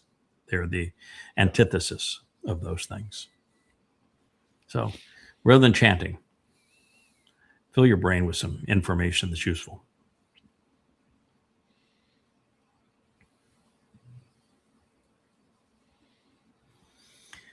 Okay, so this is my nemesis, online nemesis. And who would have thought that the online nemesis would have been a pro-Israeli poster? But he is, because he promotes everything that is destroying Israel. Universally, everything he posts is destructive to Israel. Here he's gloating over the magnificent sense of the Iron Dome used against a incoming barrage of drones from Lebanon, which would be like fourth generation or antiques of Iran hand-me-downs. And a lot of these things, they're just building, off the shelf. They're buying Amazon drones and snapping explosives to them. So if they're making them for $500 and you're shooting a $100,000 interceptor at them, how are you going to win that war? Mm-hmm. Seriously, how are you going to win that war? Attrition does not work out. No. In the battle, and this is just such straightforward and easy. In the battle between interceptor and missile, the missile always wins, even if the interceptor prevails, because the interceptor is anywhere from 5 times to 100 times more expensive than the projectile or the drone or missile. And the drone or missile can be made in large numbers very quickly, and the interceptors are made in very small numbers at great expense over long periods of time. The interceptors are easy to overwhelm, and if you're dealing with someone like Russia or China or Iran, they're not shooting up dumb drones and missiles anymore. They maneuver. And the Iron Dome's success rate against current generation Russian or Iranian drones or missiles is damn near zero. Mm-hmm. It's in the 5% range. So it's an absolute illusion. Wow. And so when you promote something like this and you give Israel the illusion that they can continue to wage war with Iran, they've been sidelined now because they're checkmated, but they can continue to wage war, and that they're somehow protected by this invention, it's not true. It's just not true.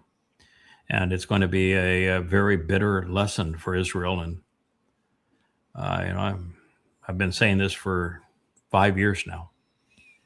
Once they came up with drones and missiles, and that became the ultimate means to war, then any nation that was going to hang on to piloted airplanes and crewed naval vessels was going to lose, because they're putting their money in the wrong place.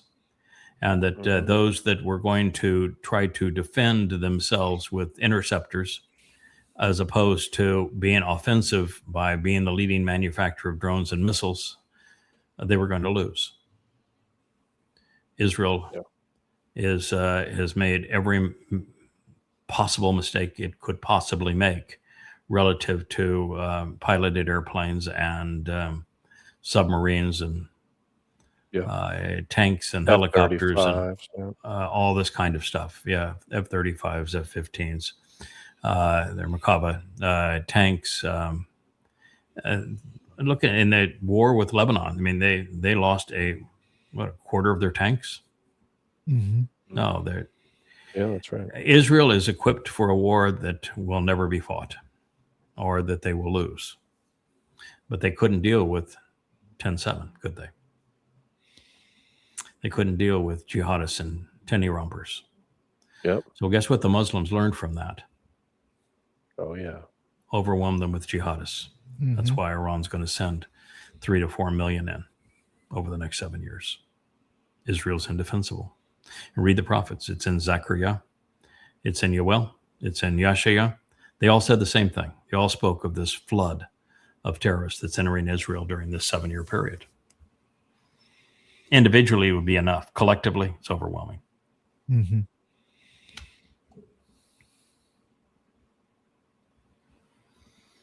Yeah, here's Tel Aviv. You know, reminds us we had Dipo's beautiful scene of Tel Aviv in the 1950s. This is Tel Aviv in 2026, and they're saying just how lovely it is and how much life, and look how young that population is there in Tel Aviv, all reasonably fit. God, it looks like everybody's about the same age too, doesn't it? But yeah, It's so this dark is, out. The old people got the early bird special and went to bed. Come on. Yeah, probably. Okay. The early bird special was the old people, and this is the 10 o'clock dining hour. Yeah. Yeah, could well be that's the case. You'll notice here in this picture too, there are no rabbis or Haredim in this group either. These are likely fairly leftist Jews under 35 years of age in Tel Aviv, and they've got no clue what's coming. Yeah, 3 to 5 years from now, there'll be nobody doing that. Yeah, their faith is in their imaginary Hashem, and then their faith is in an iron dome. Not in Tel Aviv. Yeah, well, In Tel Aviv, they don't give a crap about a Hashem. but their faith is in their IDF. Their faith is in their intercept, their iron dome. Yeah, their faith is in there, and that. Yeah, their faith is in the IDF, and their faith is not in their politician, because they would not support Netanyahu, not the majority of people in this scene.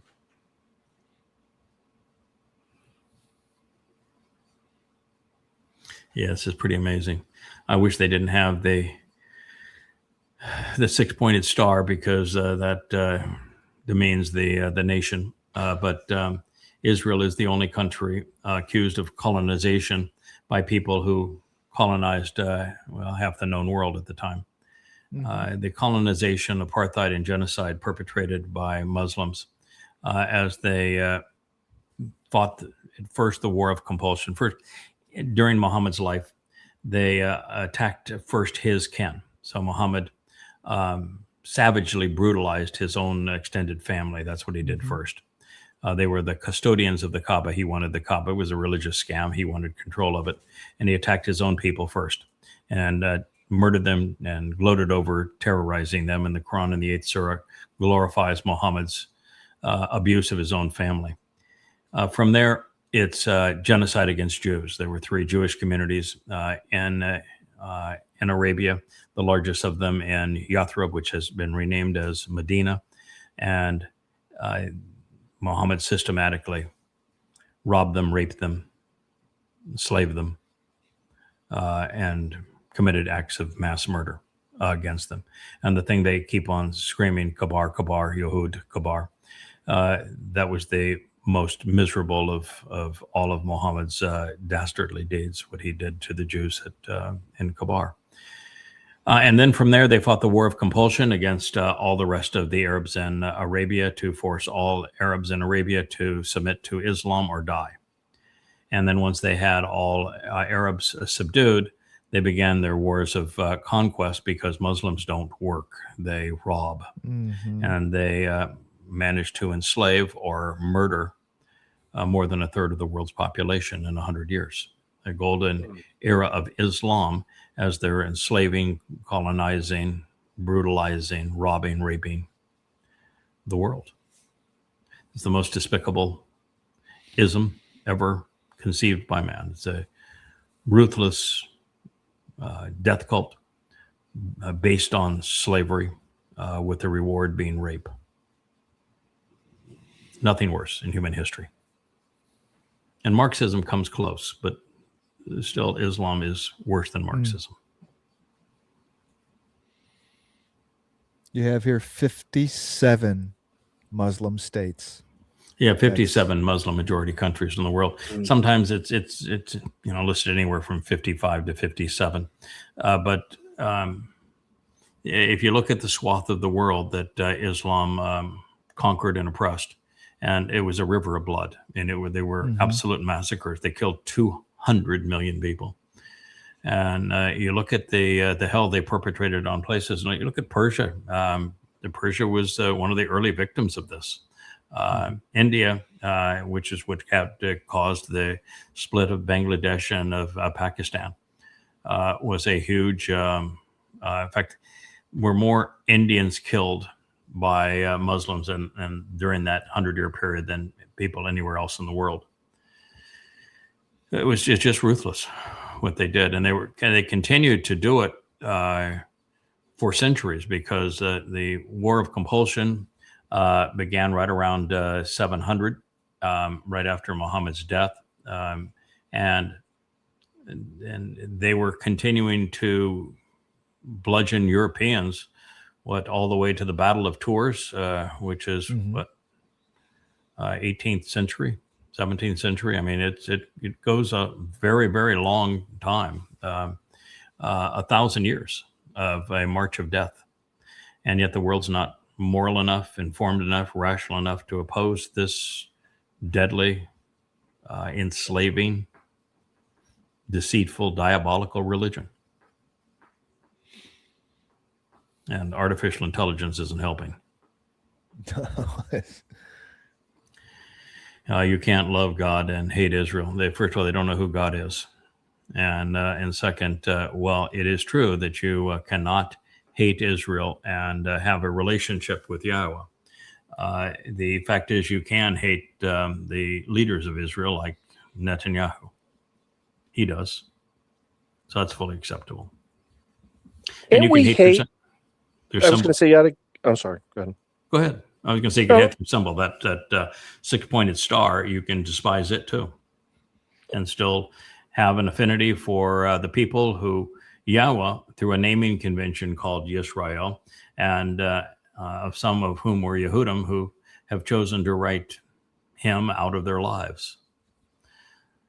So they are if you talk about people that hate what God did with Yisrael and the naming convention and with the Yehudim, the foremost haters would be the Jews themselves. I don't hate Jews or Israel, but I do find that over the last 2 or 3 years, I really despise what they've become. And they've really, and maybe this was Twitter, just dealing with them on Twitter and trying to reach out to them, and just their attitude towards Yahowah it's really repulsive. It's harder. I found it a lot easier to love Yehudim up until just a few years ago. And then in dealing with them and seeing how they treat Yahowah, I'm trying to walk that balance of loving God's people, but they're really difficult. They're very difficult, especially when you have a relationship with Yahowah. To see him treated like that, it's just not acceptable. Yes. Yeah, it is. It's the hardest part of the whole thing. And every time you turn around, God is calibrating it to say, okay, so there's 15 million of them now. You're going to have maybe 1,500 in the remnant. So that tells you how God's calibrating the propensity of Jews to continue to hate him and to rebel against him. 1,500 out of 15 million. So that is the calibration for the final remnant, and the numbers that will be harvested will be, maybe 80 or so in the upcoming 2 harvests. I mean, it's not going to be a lot of people. So what are we loving then? We're loving that mortal remnant, because certainly God doesn't love any of these people that aren't going to make it right now, right? I mean, what we're loving is Yahowah and Dod, and one of the things that Yahowah wants is a kingdom for his son, and for that to occur, there must be these 2 harvests, and there must be a mortal remnant. The mortal remnant is not necessarily lovable; they're just neutral. We will pour ourselves into them and help them become lovable. But they're just neutral. And those who are harvested are lovable and trustworthy. But yes, and that is our goal. God would be insane to love the people who have treated him for 4,000 years like shit. Right. They have done everything they can to annoy him, and they've done almost nothing to please him. Even during the time of Dod, which we celebrate, that maybe 10 years when he was a decent leader, and during that time he was mostly writing the Psalms, and it was hideous before then. there just are so few brief moments where Israel was decent to God. No, we cannot love what they have become. Right. No one can. God can't. Yeah. All we can do is we have a job, and our job is to complete the mission that God has given us, and the mission that He has given us is the mission we've had all along. The mission has not changed.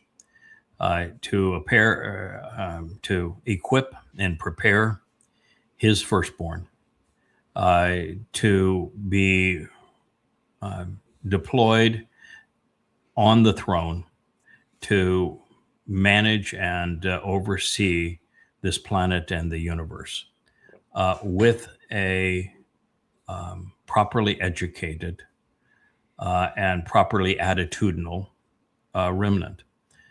That is our job. And for that to occur, our focus is restoring Yahweh's name, restoring Dod's reputation, and speaking earnestly about the hellish conditions that exist in the world and in Israel, that we are in the time of trouble and what the 7 years is going to bring. And if you want to be part of tomorrow, you need to accept Yahweh and Dod, and to accept the covenant and the Moedim. We are spokespeople for those things. We can love all of those things and love the people who embrace those things. But that's the extent of it. That's right. I know it sounds difficult, but yes, boy, the more time you spend, the more time you spend engaging. Here on X, you were a big part of trying to support that. I made 32,000 posts on X. Yeah. And what I said on X was really profound, pursuant to Yahweh, Israel, Donald Trump, Netanyahu. This war they found themselves in, the destruction of Gaza, the 2 bombings of Iran. I was a voice of reason. I was right 100% of the time, profoundly right about what I foretold was going to happen, and was consistently a moral voice trying to get their attention. 32,000 posts and over a little over a year. Not a single intelligent, positive response. Nope. That's it's not just a tough audience. That's dealing with people who have been belligerent towards God for 4 millennia. Yeah, and their hearts are greasy and like fat now, and they're useless. It's hard to get. It's almost impossible to get through to them. Most of them are. And yet, God does not want us to give up. That's right. Yep. And then what you have to do is to say, so why doesn't God want us to give up when they're so reprehensible? When we've made this kind of effort and have so little to show for that amount of effort? And God's response would be, oh, what are you talking about?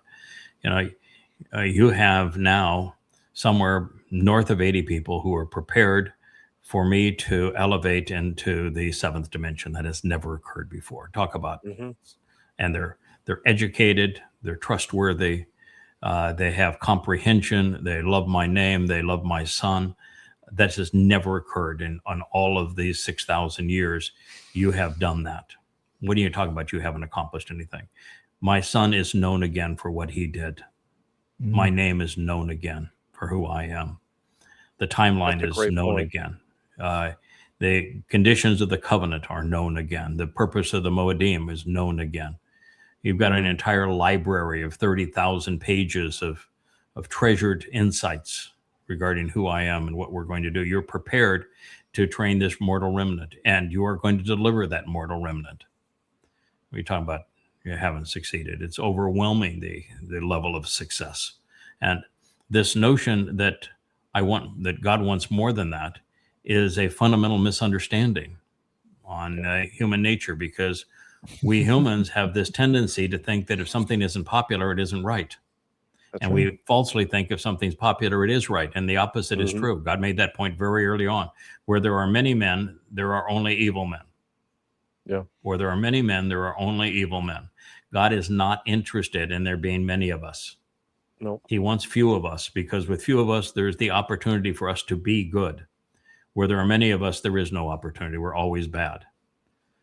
So to deliver, even if we deliver, 80 people that are fully prepared and engaged and trusted to be part of the Shavua harvest, or if it's 800, or if it's 8, it's still more than at any other time ever. And the quality of those people will be more extraordinary than any other time. And you've gone from a single or 2 people deployed in support of one to a family. And that's a big family. Yeah. And those are people that are going to make a tremendous difference. And so God's thrilled with the results. It's our calibration that sometimes gets in our way. Yeah. He measures success differently, Yahowah. Yes, he does. He's got a different set of standards. Yeah. Yes, he does. And he's thrilled with what we have achieved. And the fact is, it wouldn't be better. It would be worse if there were 8,000 instead of 80. And by the way, I know there's 150 some odd people, 160 people that are signed up on the Yada website, and I'm sure there's many more around the world who just haven't signed up that are very well appraised of what we have come to know, and could well be covenant and could be doing things quietly to earn God's trust. And so the number could be much larger, and it could also be that God's saying, there's some people here that are in the right company, but they really haven't done enough for me to say I trust that individual going forward. And but for those individuals, the Shavua harvest is not the end all.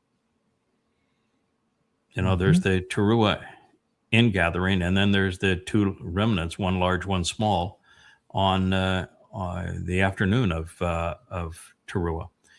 So there are many more opportunities to get going. And we've just recently created a huge platform. And in fact, the 2 of you guys are leaders in it. Kevin's the coordinator of it, and you're one of the most prolific contributors to it, probably the most polished of the contributors to it. And so we've created the platform where it's now possible for more people to earn God's respect and trust. Talk about a good thing. That's more than applause worthy. Yeah. So no, we're doing what we should be doing, and what we have to be very, very careful of is that that even though the government of Israel is wrong, and the religion of Judaism is wrong, and the societal customs that there are wrong, and the Marxism politics are wrong, even though all those things are true, and that they have written God out of their lives, there's going to be a remnant. There will be a remnant of them, and we will have 1,000 years to bring them through the garden experience. Yeah, get them up to speed. But between now and then, we need to be a strong voice against Judaism and Israeli and American world politics. We have to be a strong voice against conspiracy. Conspiracy today is as big a menace as is religion and politics. So they're all 3 horrible menaces. We talked before the show about conspiracy, and the reason that God is so opposed to conspiracy is that conspiracy is born out of a horrible human condition, and that horrible human condition almost always manifests itself the same way. And that is that every bit of research has ever been done on conspiracy has shown the same thing that I learned way before the internet. I'm so old, I existed before the internet, and I actually figured this out before there were any labels for it. And that is that somebody who is unhappy with their life, they feel like they have been victimized. They feel that the world has somehow harmed them and that they didn't deserve what has happened to them. Many of these people would be what's called cluster B personality disorders, but it's B also universal and psychopathy. That people that every research of the people who are part of conspiracies have only one thing in common. That is, they have miserable lives. They feel like they have been victimized, and they're looking for someone to blame for their victimization. And the problem with that is that if they actually find someone that is supportive, and here I had an episode this week where someone is blaming me for harassing them when in fact I was, again, probably the most supportive person they've ever encountered. And I posted, just in rebuttal to it, the first 18 pages of our communication together before they went apeshit. And if you read those 18 pages of every comment, every single comment I made is there. They are universally supportive. They're kind, they're uplifting. They're incorporating this person into this company, even though there were signs all the way along that this person suffered from the myth of victimization. And they were looking to blame someone else for their failures, their lack of success, their misery and miserable lives. And what they end up doing is that the very people that actually treat them nicely, this was the mother goddess of the mother goddess cult. She was the prime example of this. I did more for her than anyone in her life. And what do? They're so insecure that they want to tear down the very person that is giving them the lifeline. And what they do is they turn on that individual and start slandering them. And when you finally say, well, I can't deal with this anymore, and you reject them for their slander and their repulsive positions, they say, see, I knew it all along. They couldn't be trusted. And that's how it all comes about. And God himself has had to deal with this. And his own people have gone through this very cycle with him. And I've gone through it 100 times in my life. And it always plays out the same way. And what God realized is the same thing I've come to realize, that there is a 0% possibility you can ever fix this. Once the person turns to conspiracy and they play the victim role and they blame you when you've been nothing but kind to them, it's over. You cannot fix them. They're not 1,000 psychiatrists can't fix them. There is nothing you can do with them other than to ignore them. And even then, that's painful. But if you try to support them, they will double down on their vitriol. And if you try to criticize them, they'll triple down on their vitriol. And so all you can do is ignore them. And unfortunately, they can't let it go because they're emotional vampires. And they will just pick and pick and pick at it. And well, you've seen how just disgusting it was this past week. And you've witnessed how disgusting it has been with the psychopath that leads that mother goddess cult and how she has played so many fools around them. And it's the exact same thing over and over again. And God has had to endure it, and he hates it. And he can't fix it. He can't fix it. I can't fix it. You can't fix it. Now, I told you before the show, the single biggest problem of all of this isn't the irritation, because it does create scar tissue. Particularly a fellow like me who's been so out there trying to help lift people up. Yeah. And have asked nothing for it. And have tried to encourage and support so many people. Is that you experience 100 people or more do this kind of thing. Ultimately, the scar tissue builds up to the point where it becomes very difficult to care, to put yourself back in that position. Yeah. Because you know that you're making yourself susceptible. It's the person that's insecure that's looking for the praise, and you accommodate them, and you try to help them through this to feel better about themselves, and they're the first people to turn on you. And you do that enough times and watch that experience, you get calloused. And you can't be that calloused and complete this mission. And it's kind of why God backed away. He knew that if he continued to expose himself to it, he couldn't do what he needs to return.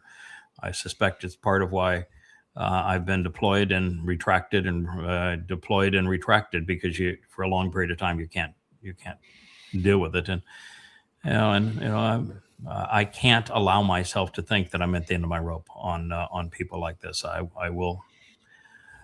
going to continue to have the exact same view, which is, for example, with the Mother Goddess cult, I was nicer to her, more supportive, and offered her more than anyone else in her life, and I don't regret doing it.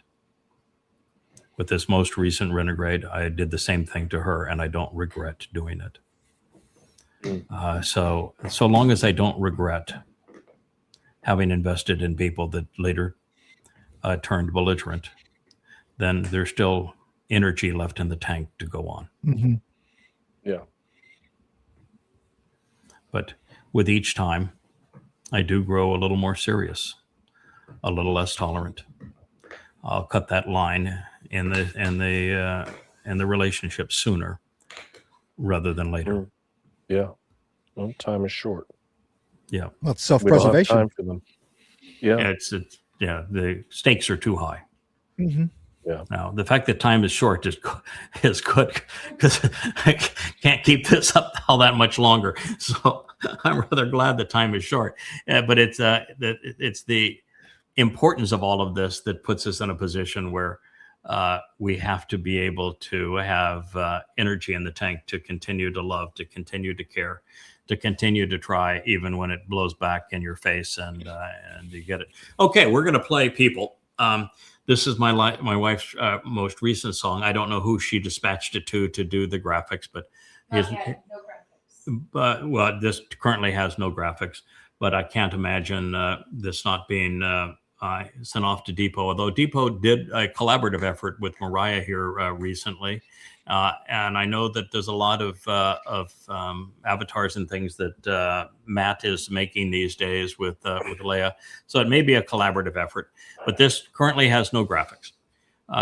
This is the first. I mean, I've loved Leah songs. We played them with the whole show yesterday. Was Leah songs. We've done a song fest one night where for 2.5 hours all we did was play Leah songs.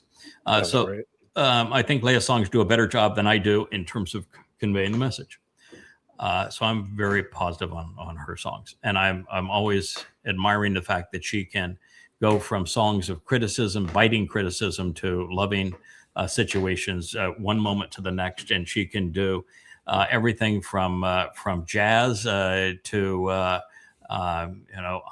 island tunes that have the beat of the South Pacific or the Caribbean, and then she can go to ballads, and it's just amazing the range of genres that she can create music.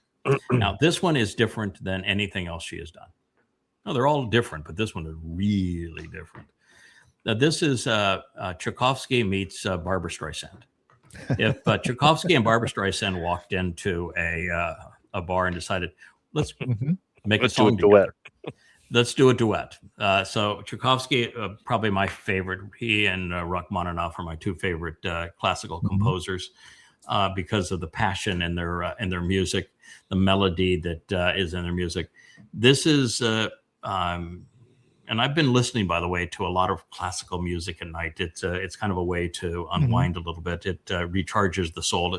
It adds a little class in a world that is so downtrodden. It's just a little cleansing thing that I do at night. And when I've been listening to classical music and read the best of classical performances, and I walked in and I listened to this beginning of the song, I said, that is actually better than any one of the classical composers that I have listened to over these last few weeks.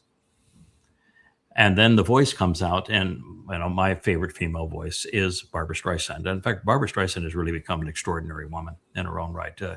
She has taken some really highly moral stands. I'm very impressed with her. But her voice is, I think, the purest, boldest female voice I've ever heard. And And of course, it's interesting that Barbra Streisand's most famous song is "People," but this one takes a very different approach to that. There's no plagiarism on any tune that Barbra Streisand has ever sung or the lyrics that Barbra Streisand has ever sung. And this is not Barbra Streisand's voice. It's just I would introduce this as to say this is Tchaikovsky meets Streisand, the best of both.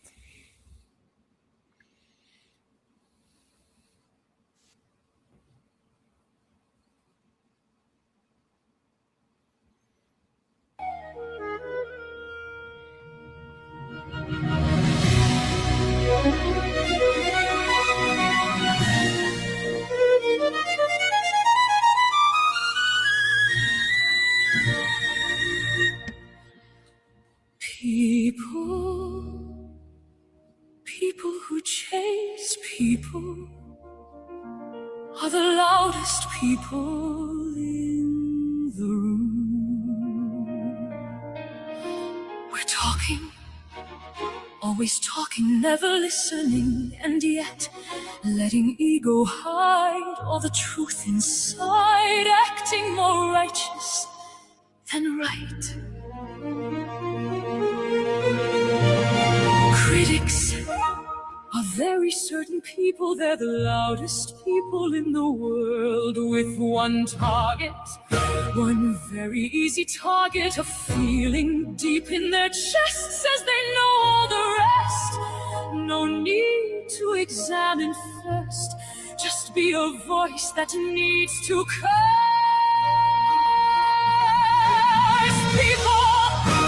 People who predate people, voices that need a villain, are the weakest voices in the room, with one mirror, one very honest mirror, feeling deep in the soul, says they're fragment, not whole.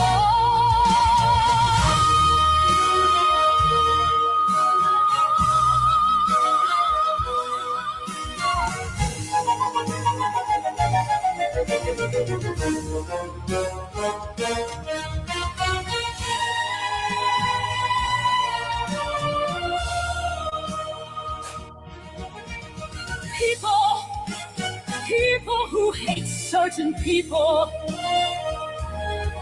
who mix lies and religion, conspiracy and coercion as manufactured consent to deceive people. No more truth and no more light till they stop the fight. Voices that deceive are the weakest voices in the room.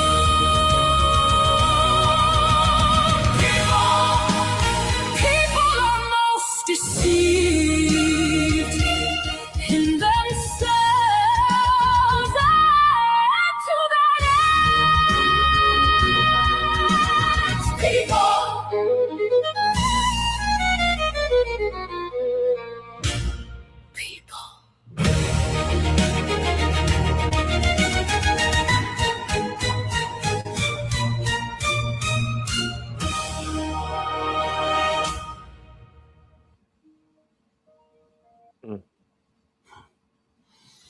Wow. No. Dare I say that was, it's hard to compare. She's written so many songs, but that may have been one of her most compelling songs to date. I mean, you can feel it in your soul. It just this is like Yahowah elevates it. Looking out at the world, sitting beside Noach in heaven, and having seen the son that he conceived not measuring up, and one not being good, and two being horrific when Yahowah was added to the mix, and then seeing four become murderous, and then many become preoccupied with evil, so that God looked down and said, people, I regret having created people. That is what this song says to me. That the preponderance of people are evil. The preponderance of people are counterproductive. And it's the loudest people in the room that are the That's worst. right. And through politics and through religion and through conspiracy, the loudest, shrillest voices prevail in luring so many away from God, away from the truth, away from a productive, fulfilling life. Now, she did change this song a lot from the first time I heard it. The first time I heard it, there was a 2-minute orchestra introduction that was just powerfully classical in its creation. This gets right to the vocal and to the message very quickly. So it's a very different song than the first one that I heard. It's maybe more emotional this way. It was certainly more powerful, I think, the other way. It's one of my favorite songs is written by a scumbag. Wagner was the author of it, but the Ride of the Valkyries, and it's her introduction was on par with Ride of the Valkyries. So anyway, this has doesn't have that orchestra. It has the orchestra and it has a classical bent to it. Not quite as powerful or in terms of the orchestra as the original version of it, but the voice is probably better than it was in the original version that I heard. The lyrics are really, really good. It goes right to the heart. The problem of the world today is people, and it's the preponderance of them. That's why there's going to be so very few that are going to be part of the Shavuot or Towrah harvest and the final remnant, as well as the Goyim who service the millennial Shabbat. By the way, they will be working on the millennial Shabbat, so just to keep that in mind. Wow. What do you think there, Kevin? I like it. A lot of big words in there that it takes me. It's difficult for me to reconcile the poet, because I'm going to be really honest with you. In general, I don't listen to lyrics. In general, I am 100%. I just throw lyrics out of most of everything. The person singing is only there to be another musical instrument, a lead musical instrument in my mind most of the time. So this one was.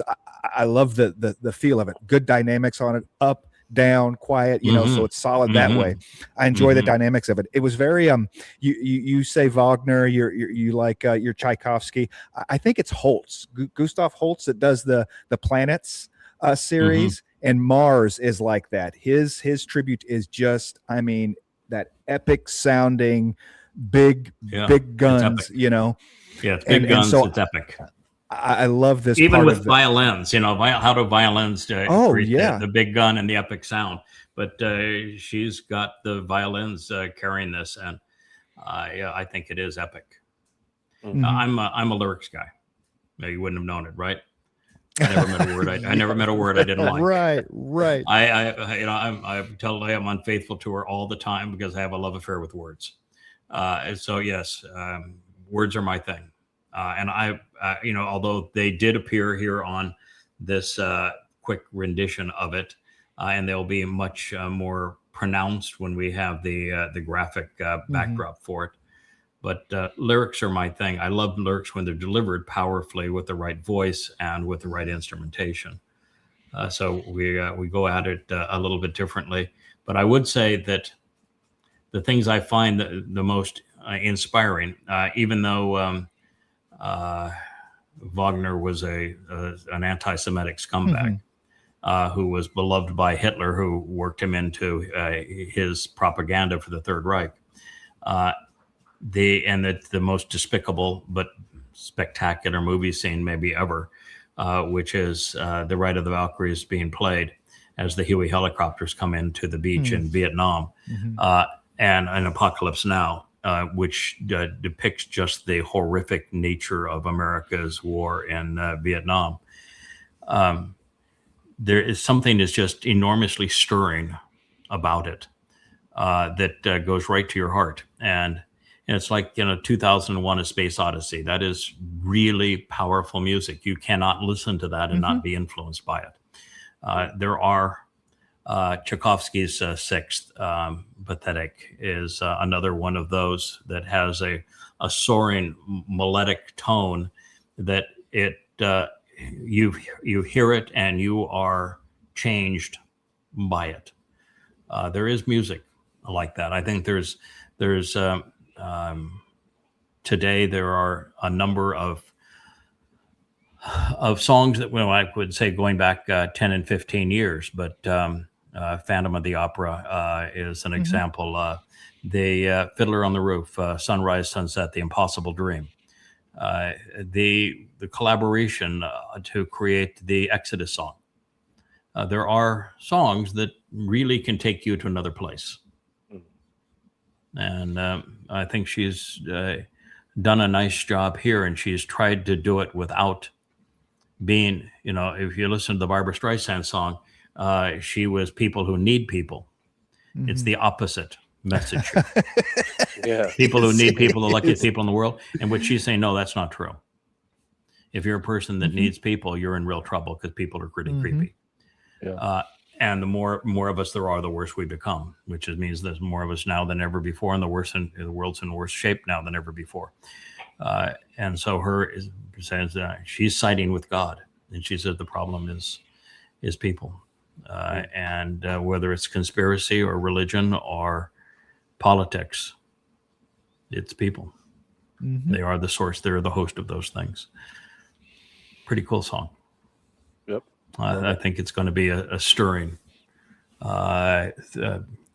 festival when it is produced, and I've heard various themes. Yeah, various themes for what's going to be developed for it. But I imagine it's going to. I mean, I've heard black and white, and black and white is okay, but it needs to be like the Wizard of Oz, where because of the power of this, it would have to break out of the black and white and become Technicolor. Yeah. So, the Wizard of Oz is famous because it begins and everything is in black and white, and then it moves to Technicolor. It would have to be done like that to carry something this powerful in terms of the music. But spectacular. Good way to end this program. We have a delightful treat here. One of my good friends, the first person I met when I came to the island, he is an international artist. He'd been part of this remodel project on our house and now just beautifies it and keeps it up. His name is Tibby, and he went out yesterday to catch red snapper, deep ocean red snapper beneath 500 feet. And he has a special recipe for ceviche. People don't know what ceviche is, but you cook the fish in lemon and lime, and then you add to the fish a mix of onions and peppers and tomatoes and jalapenos and cilantro and the like. And it just happens to be one of my favorite dishes is ceviche when it's prepared as a ceviche salad. So that is what we're going like to. That would be remarkable. Fresh, caught yesterday and prepared for ceviche salad as we speak. And so I'm going to go and enjoy you. it. Yep. So maybe we'll play a little Leah's music in the background. But thank you so much, Will, for being part of this. And I know that it's been a little bit of a challenging week in what we've gone through. But you're always stronger and taller when you survive the challenges, and this one wasn't much to survive. This was just a brief annoyance, and it's gone. But overall, pretty spectacular. I just finished the last of the translation of Hoshea, Isaiah 10, going into to 11, and it ends with yet another title. God's got an entire chest. I mean, it's a treasure chest of titles, but he's got yet another one, and it's really powerful the way that he brings us to this crescendo of the most interesting person, and all of the Torah and prophets is the Choder for having the the 7 spirits of Yahowah, and writing the Nesh and serving as the tree of knowledge. It's the most interesting character in the story. And the preamble to it, which is the 10th chapter, turned out to be even more interesting than the prophecy in the Towrah itself.